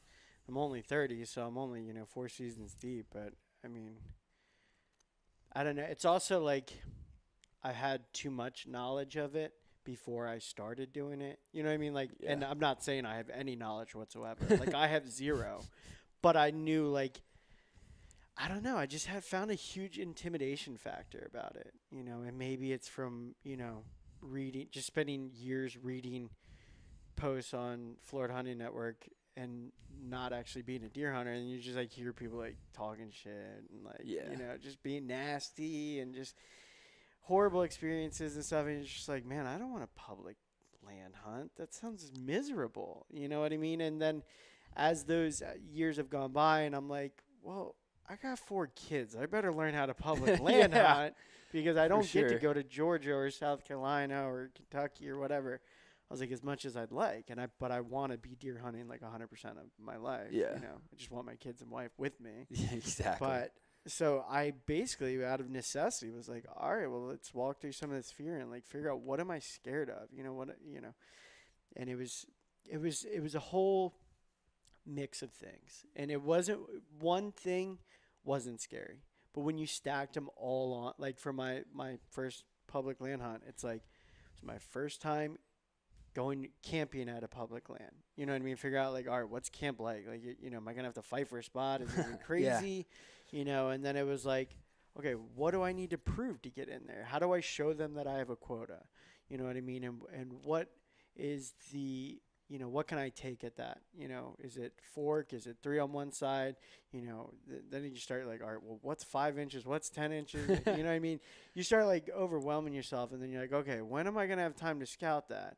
You're like, I don't want to be that guy that's just walking in like an idiot with no place to go. You know what I mean? Like, at 5 a.m., pitch black, and you're like, well, I'm just going to try and walk through here. You know what I mean? Yeah. And then like, it's just like was like a bunch of things. It's just like if it was just one of those things, it's like, oh, where do you camp? I know the rest. And you're like, that's not scary. Yeah. But you stack that many things as a newcomer, you're just like, that's kind of intimidating. Yeah, it's a giant hurdle for sure, and I think that's one of the tough parts about getting into it is like the regulations are weird. What each wildlife management area, like somewhere like Georgia, like they know like, hey, it's 3 on a side, 4 on a side. I don't know. I don't hunt Georgia, but like, and they could take 2 bucks and 8 does throughout the state, you know what I mean? Like, or throughout their major deer management units. Whereas like here, like you could have such different regulations from like, depending on the wildlife management area you're at, you know what I mean? And so it is hard to like learn that learning curve. But what's funny is like, and then you start reading and learning, and then you have your first run in with like an FWC officer and you get checked for the first time, and you start doing all these things and you're like, well, it wasn't that bad. Oh, you know what I mean? It wasn't scary at all. It wasn't scary at all. And so it was fine. I was like, oh, that was a breeze. I can't wait to hit every WMA I possibly can now. Yeah, and I think that's what it is I think you have to, especially in our society nowadays, people are just so scared to like screw up or to fail. And honestly, if you're not failing at hunting, you're not learning. Right. Like the best things I've learned was, just last week, I had 3 opportunities on 3 amazing bucks. Missed one with a muzzleloader, got busted drawing on a second one, and then was going to take a shot and then decided not, I held off and waited because I didn't have a good shot, and then he never gave me a shot. So, I had opportunities where, and each time, rather than going away disappointing, I think what people have to do is they have to take that as a learning experience and say, 100%. What can I do better the next time? Right. What can I improve upon? So this deer, a lot of people, they just see deer like, oh, I had a doe walk through. Well, where did the doe walk through? What was she doing? Was she feeding? Was she just kind of smelling? Was she just kind of walking? What direction did she come from? What was the weather like? What kind of wind direction? And you start mentally cataloging all this, and then you say, okay, it was 76 out, wind was from the northeast. I saw her walking from the east side. She wasn't really feeding. She just kind of walked slowly and kept walking on. Okay, well, that tells me, hey, this is a travel corridor. It tells me that, it's a little lighter breeze. Hey, they're going to move on this type of scenario. And then you just start cataloging that more and more. And what happens is you almost get like this binder full of like deer memories in your head. And you're like, all right. Or write it down. Yeah, or write it down or use an app like Hunt Stand or Onyx, to record it. And, dude, I have like miles and miles of things that I've written down of like deer hunting, because to me, I feel like if you're not strategic about it, you're not going to be successful. And it really is about just saying, hey, I screwed up here. What happened? How can I do better? Right. You know? And what has happened is that over the last couple of years, as I've gotten really serious about whitetail hunting, I've gradually, like, I don't not see deer on a sit now, you know, and I'm knocking on wood. Like, I feel super blessed to say that, but like, I can go out now and I can go to a public land wildlife management. I can go to Corbett and I can see bucks and does and sit on public land and be able to like be like, oh wow, I've kind of semi-figured some of this out a little bit. And then there's still moments where like I'm like, man, I'm the man, I've got to figure it out, and then I get busted because I decided to climb up a stupid skinny palm tree and I'm shaking like freaking Michael Fox up there, and it's like terrible. And I go to draw my bow back and this giant 8-point just staring at me like busted me, and I can't. Oh, dude, it was terrible. And I'm freaking shaking up in the top of the tree and the wind's blowing. And that's a learning mistake. And you go, okay, next time I'm not going to set up on the palm. I'm going to set up on the oak 20 yards away. You know what I mean? Like, and so it's just figuring out those little things, taking mental notes, and realizing like every time you screw something up, or if you've run into somebody in the woods, like just know, oh, hey, that guy's sitting there.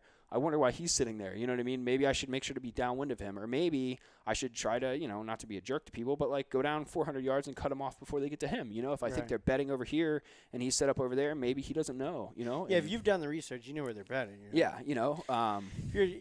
That's like another thing, you know. But and with hunting, and I would assume it was anything that you pursue in your life, that it's all about perspective. I know that's with everything in life, it's all about perspective. And you could go out and you be pissed that you didn't see anything. Yeah. Or you can change your perspective and say, what did I learn? And I feel like with hunting, I mean, I've gone out and not seen anything a couple more times than I'd like to admit. But I always come back with, like, my wife's like, how was it? And I'm like, oh, it was great. And she's like, did you see anything? I'm like, I didn't see shit. And she's like, well, how was it great? I'm like, you don't understand. Like, I learned so much. Like, even, you know, you don't have to see an animal to learn. You know what I mean? And, like, with my hunt at Three Lakes, I work in a cubicle. I literally stare at a computer all day. And I just sat there and I talked to some people that I know hunt the area. And I was like, you know, I don't want to spot, but like, I'm new. Can you point me in a direction? Yeah. And he was like, dude, you want to find a cypress head? And I, you know, from what knowledge I know of looking for funnels and stuff like that, I just like got on there and I found where I thought they would be. And I like was like, all right, there's this. I was like, the cypress head makes a nice V here. I was like, there's a big open here. I was like, there's woods here. I was like, it looks like a natural funnel straight into the cypress head. I was like, this is where I want to be. So we get there.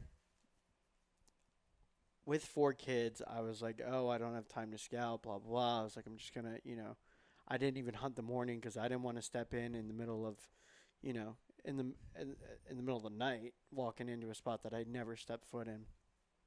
So we kind of, you know, we skipped that. We just gator hunted instead, and then we, like I said, we walked in around like 1 or like midday. Couldn't get any hotter. I was sitting there wondering how archery people hunt in September. I was like, terrible. These people are idiots. Like, I'll never do I this love it, again. but it's terrible. Oh, it was a blast. But in the moment, you're like, this is miserable. I'm dying, dehydration, and call an ambulance. Yeah, it's terrible. But even, I mean, you watch that show Meat Eater on Netflix, and Steve Rennell always talks about it. He's like, the most fun you have is when you're suffering. Like, roller coasters are like low grade, how you have fun, instant gratification, and you don't remember that 5 years. But I'll remember sweating my butt off in Three Lakes on December 21st and being like, October 21st. But so anyways, we went in midday and I was like, all right, I got 2 spots that I really feel like, and I know nothing, but I'm like taking what knowledge I've learned from other people, and I'm like, I feel like these are good spots. Yeah. So we walk in to the one, and we jump something. I don't know if it was a hog or a doe or a buck or something. It's a monster for sure. It was probably a booner for sure.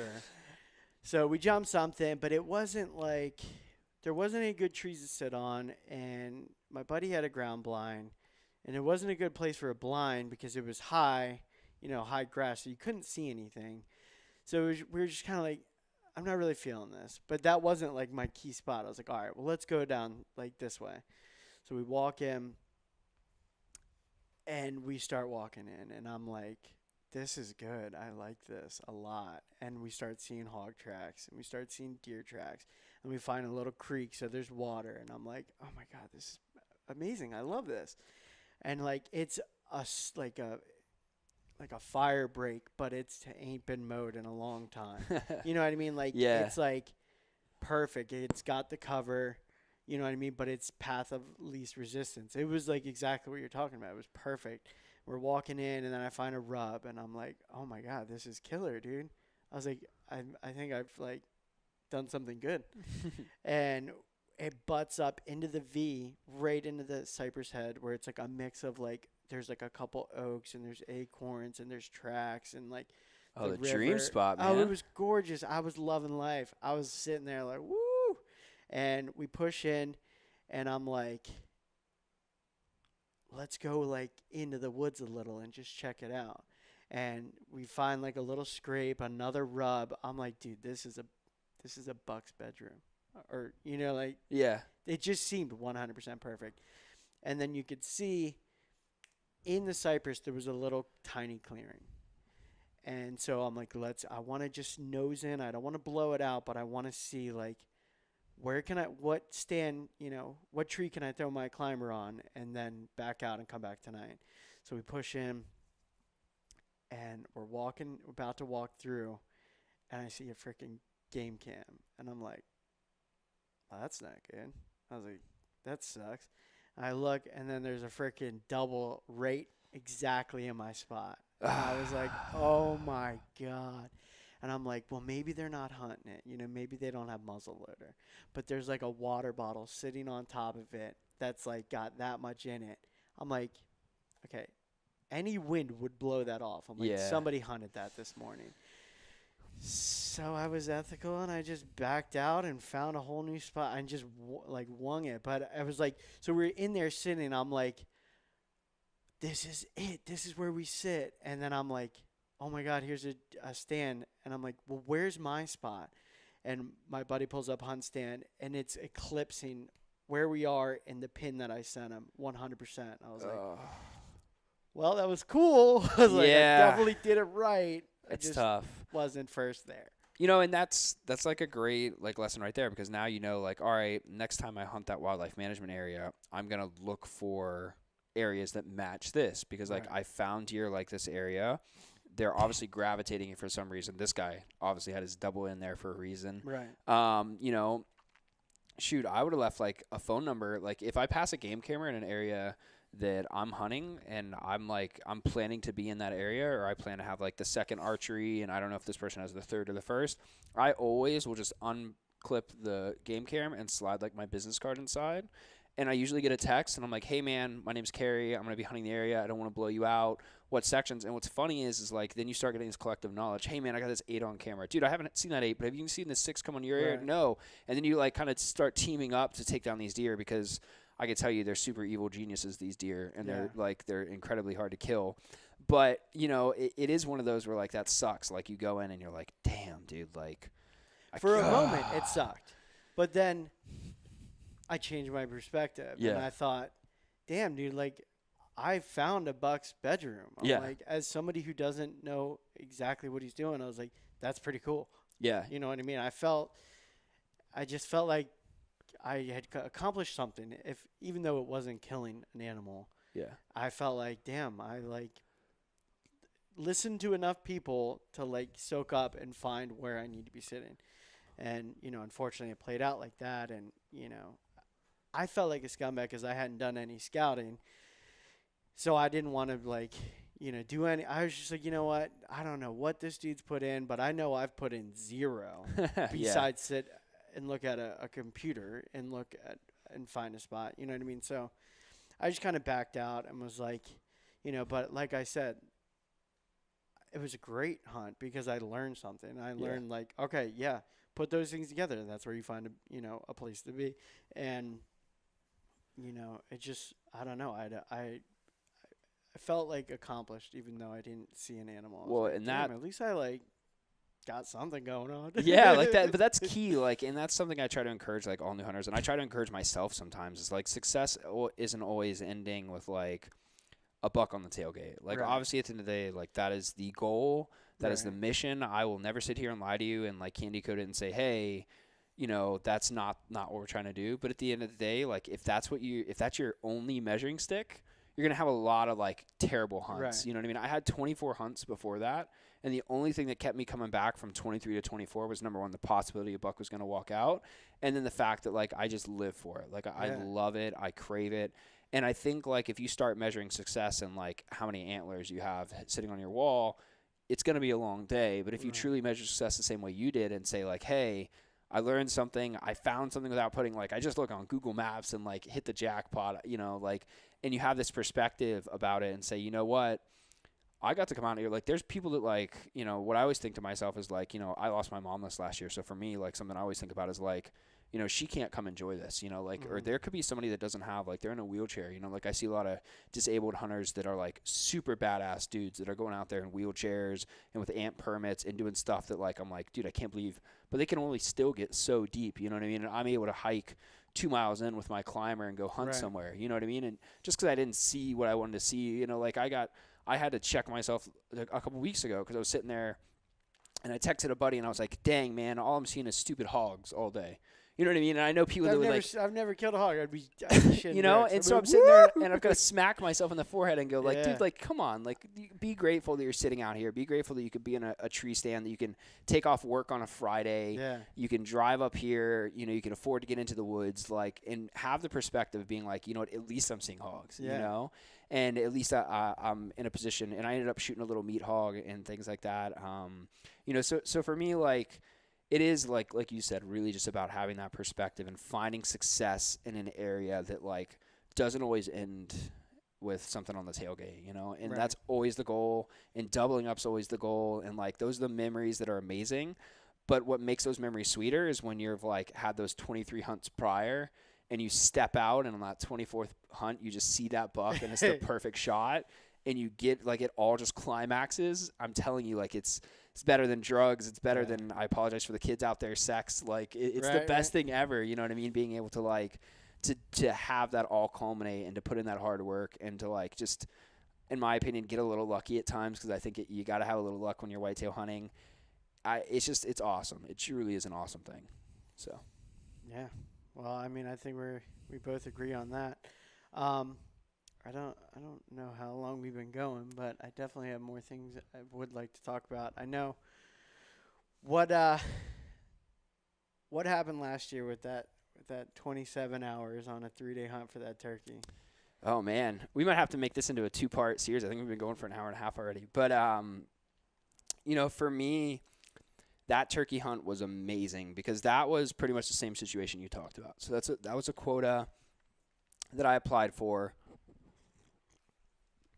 On some public land in North Florida, and I applied on that quota, and you know, my brother-in-law's like, dude, like, those turkeys are wild down there, man. He's like, I don't think, you know, he's like, you might want to come hunt with me on my lease and all that. I was like, no, man, listen, like, I got this quota.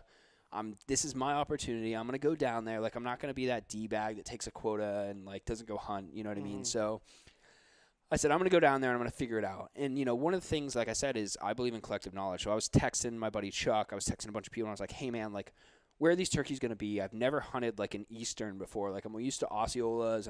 I've got these Corbett turkeys down. These North Florida turkeys, though, they're kind of, like, they're different. They're different animals. Like, what should I look for? And so I started talking to people, and they were like, hey, I would check this out on the map, and I checked this out on the map.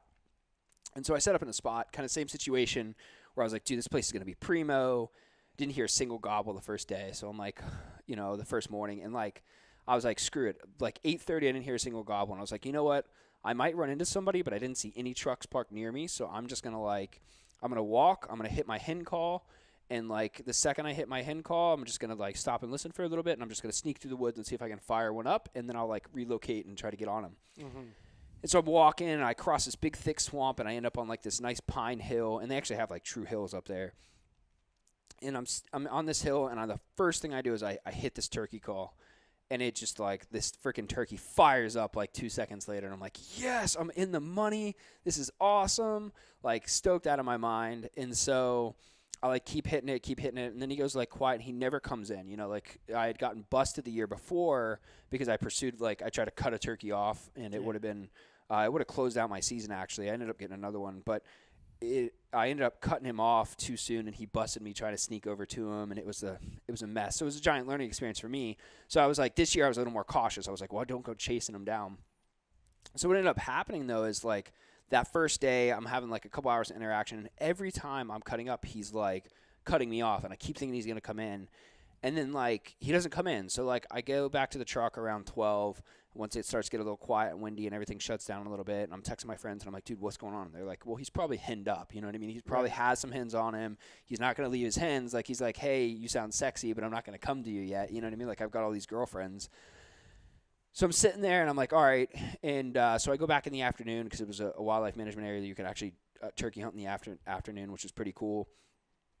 And I go back in the afternoon and I'm able to get a little bit closer, and I have him come through at like 80 yards, but no shot on him. And like he was covered up by his hens, but I'm like, oh my God, there's my Tom. And there was like a couple of smaller turkeys with him. And so I was like, you know, but my main one, like, I was like, dude, this thing's a tank. Like I want that guy.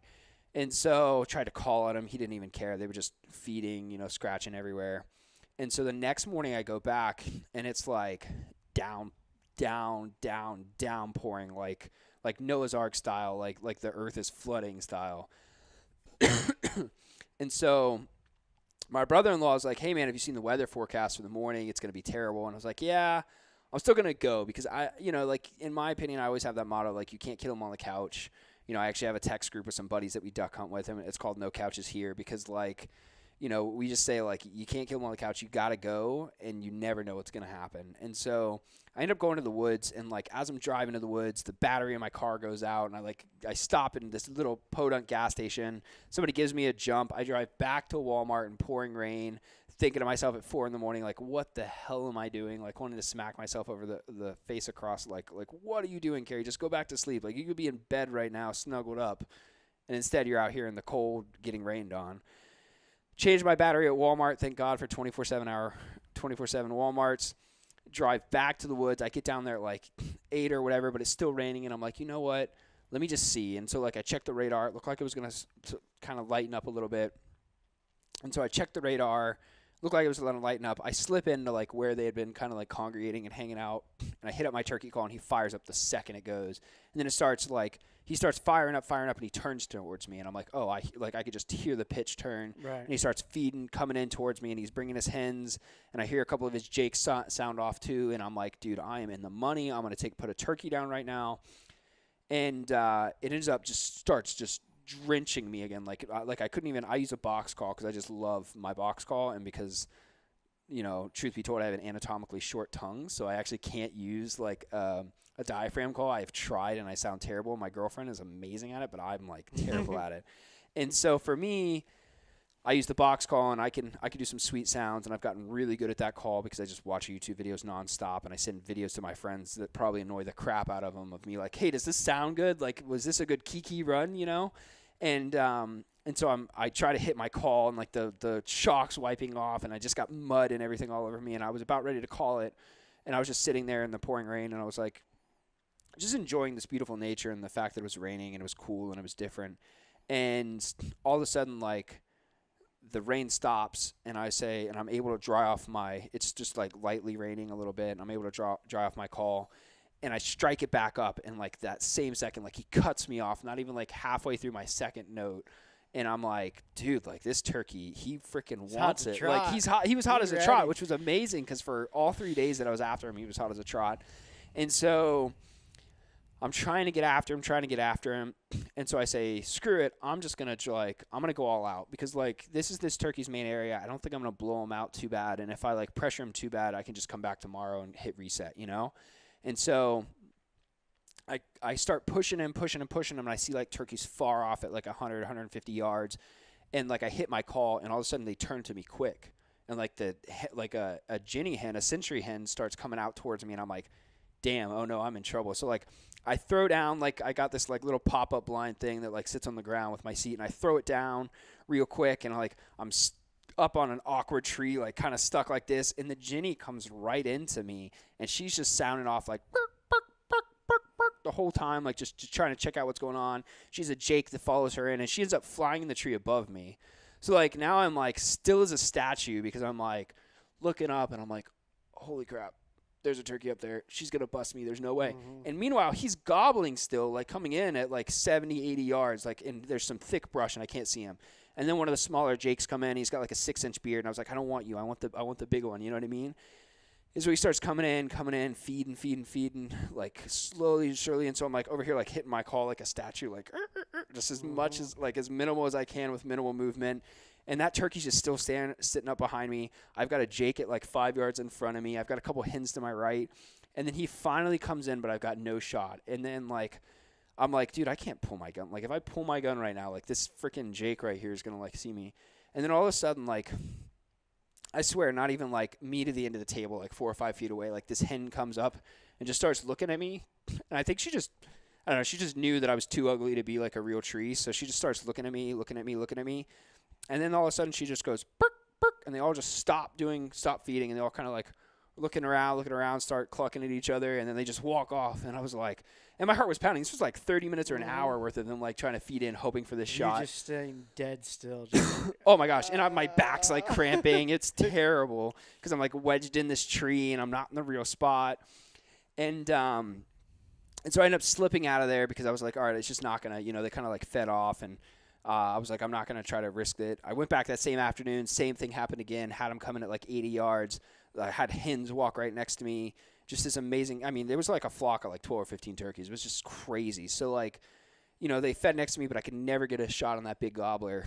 And so the third day, like coming back at them, I spent the last like nonstop. Like I'm getting out of the woods at 12, getting lunch, taking a quick nap, and hitting it again at 3. Like I'm back at it. And so I show back up the next day, and I bring my girl with me, and I say, hey Nat, you want to come and hang out? I set up because I'd finally figured it out. I'd like texted a bunch of buddies like this guy's got to be roosting in here. Like I've got him in like a square like 300 yards of where he's hanging out. His roost tree has to be in here. And so I found this like archaic giant pine tree, like the biggest, like probably a 200-foot pine tree, like the biggest pine tree I've ever seen. Like me and you couldn't like touch if we like both bear hugged it. It was pretty incredible tree. And there was like scat everywhere, and I was like, that's the tree. And so I set up where I'd seen them kind of fly down and walk the day before. Again, learning, figuring it out. I'd seen like, hey, the day before I was to the southeast of this tree, and they kind of fed to me. I need to be in between that location, before they start going to the big field where I'm not going to see them in the tall grass. I need to get them while they're still in this big hammock. And so I set up, I cut a couple palm fronds, had my like actual like mini blind kind of set up. I set out my chairs. I said, Nat, you're going to come with me in the morning. And so we go in the morning, and like all of a sudden I hear like a light gobble, and I'm like trying not to hang him up on the limb. And so I just give him a couple easy clucks, and he cuts me off immediately. He's like, that's the same girl I've been hollering at the last few days, Really? And so cuts me off immediately on the limb. One of his Jakes fires up too.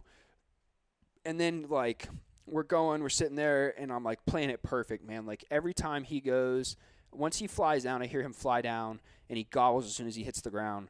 I give him just a little bit, and he's like 60 yards to our left through some like thick brush. And he essentially needs to walk through this thick brush down this little trail to where I am, kind of like a U, or at least come from the woods to my left.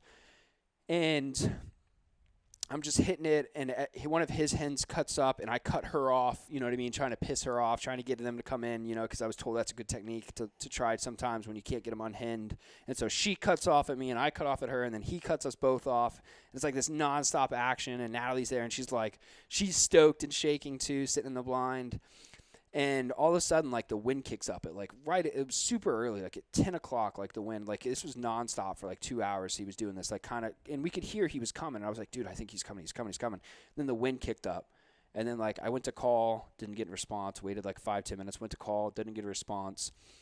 And then all of a sudden, like, I'm just sitting there, and I'm kind of feeling bummed. I'm like, dude, I've done everything right for this stupid turkey, and I'm not going to get a shot. Like, it was my last day of my hunt. I was like, I've got this last afternoon, but they haven't been really reactive in the afternoon.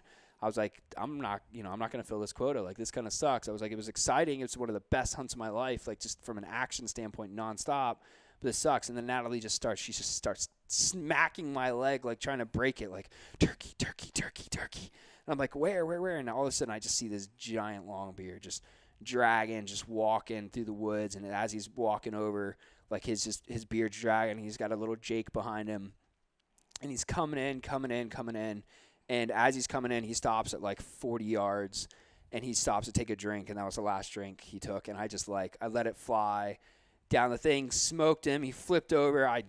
I'd knock over the blind, knock over my chairs running. I grab him. He's still flapping everywhere.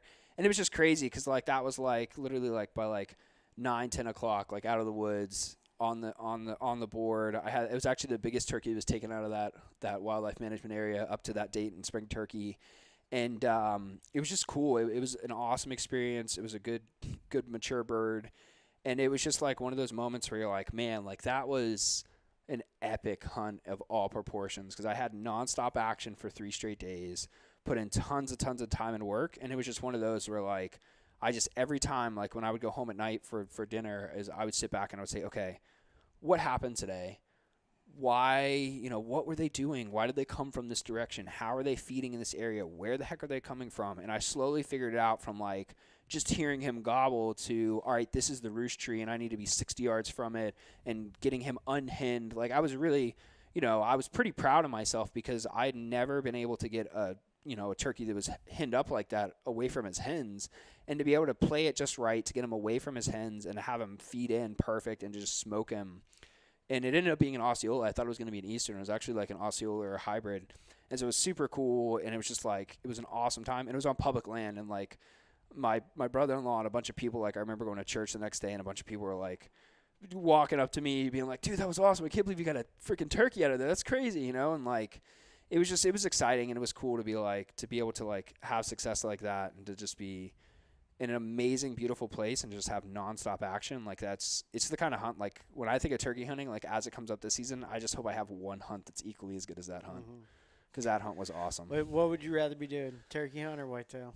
Oh my gosh, that is hard, man. That is truly hard, because turkey is exciting on so many levels, and it's a lot less, like, intense. Like, you're not clearing a climber, you're not using scent spray, you're not having to pay attention to as much. You're not throwing out, checking your scrapes and cameras. Like, you don't, like, put out cameras. You, like, talk to the person. Yeah, you could talk to the person next to you, and it's super awesome because they're vocal. I find that most mature whitetail deer, they just, like, they sneak in on you like ninjas. You're like, how the heck, where did that deer come from?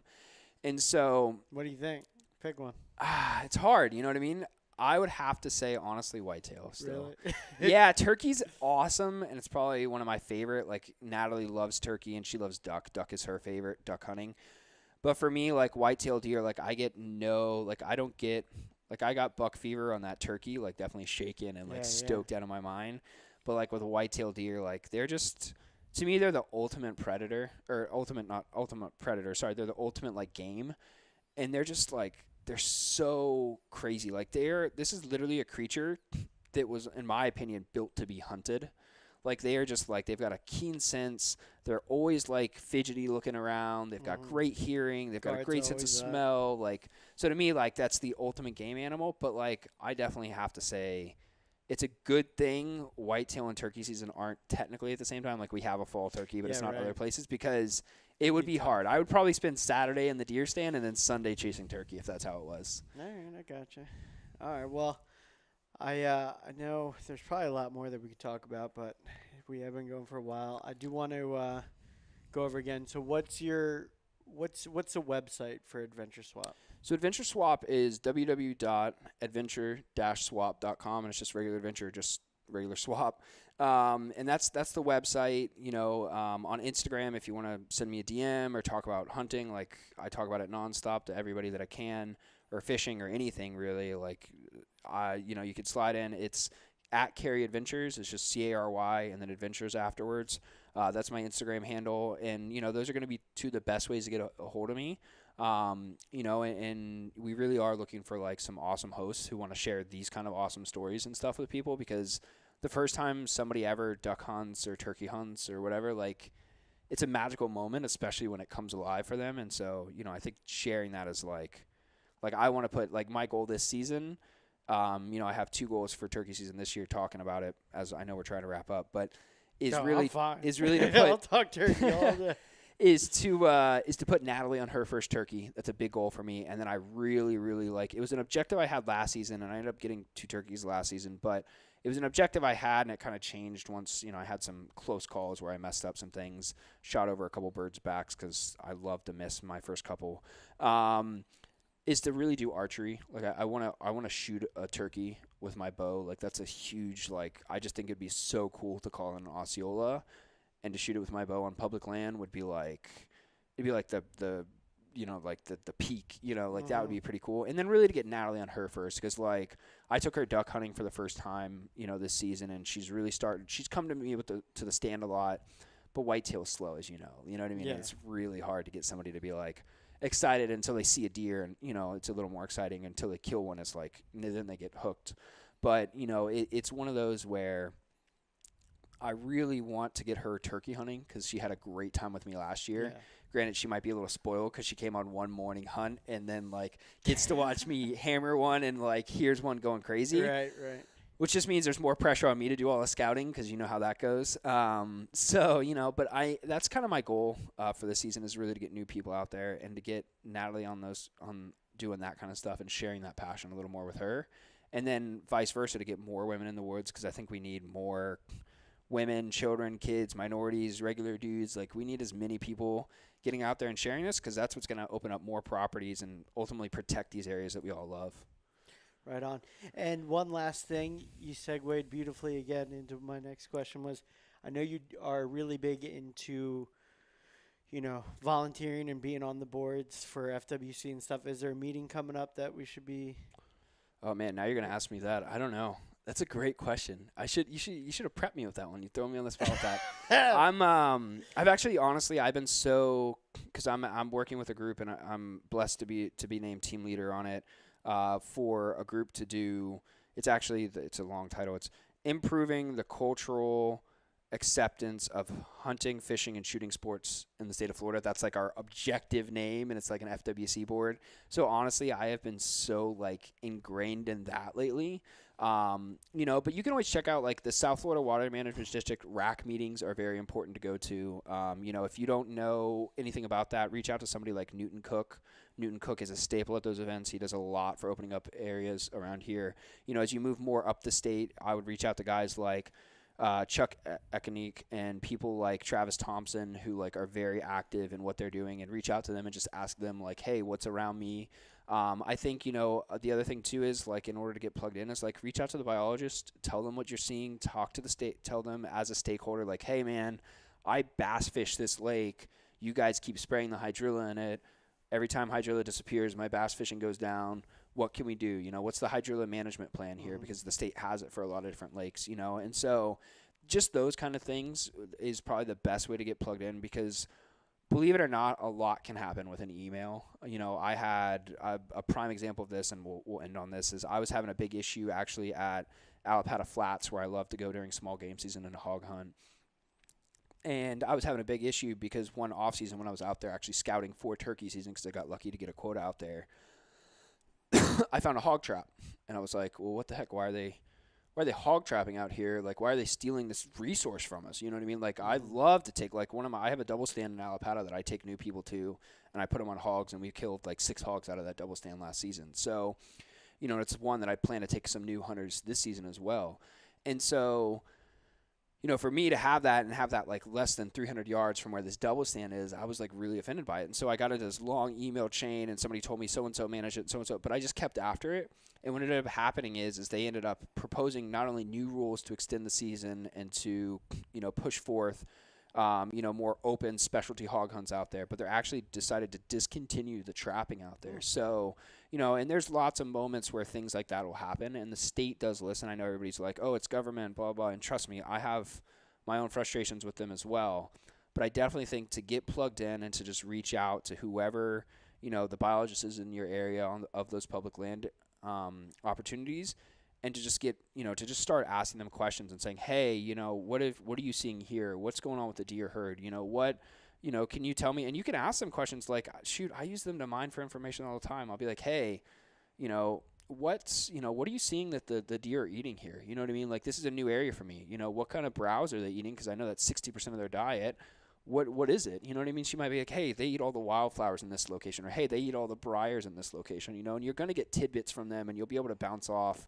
Obviously, you know, they're probably not going to tell you exactly where the deer are on the property, but they'll be able to help you understand a property better, and you'll be able to give real life input from somebody that uses the property, and they care about that because that's why they manage it, and they know they don't get to have the job of studying and managing and keeping this wildlife area going without us going and utilizing that area. So they definitely love to hear from stakeholders, and so get plugged into your local biologist for sure. Cool. Good deal, man. Awesome. Thank you, Chase. Yeah, no Appreciate problem. it. Thank you.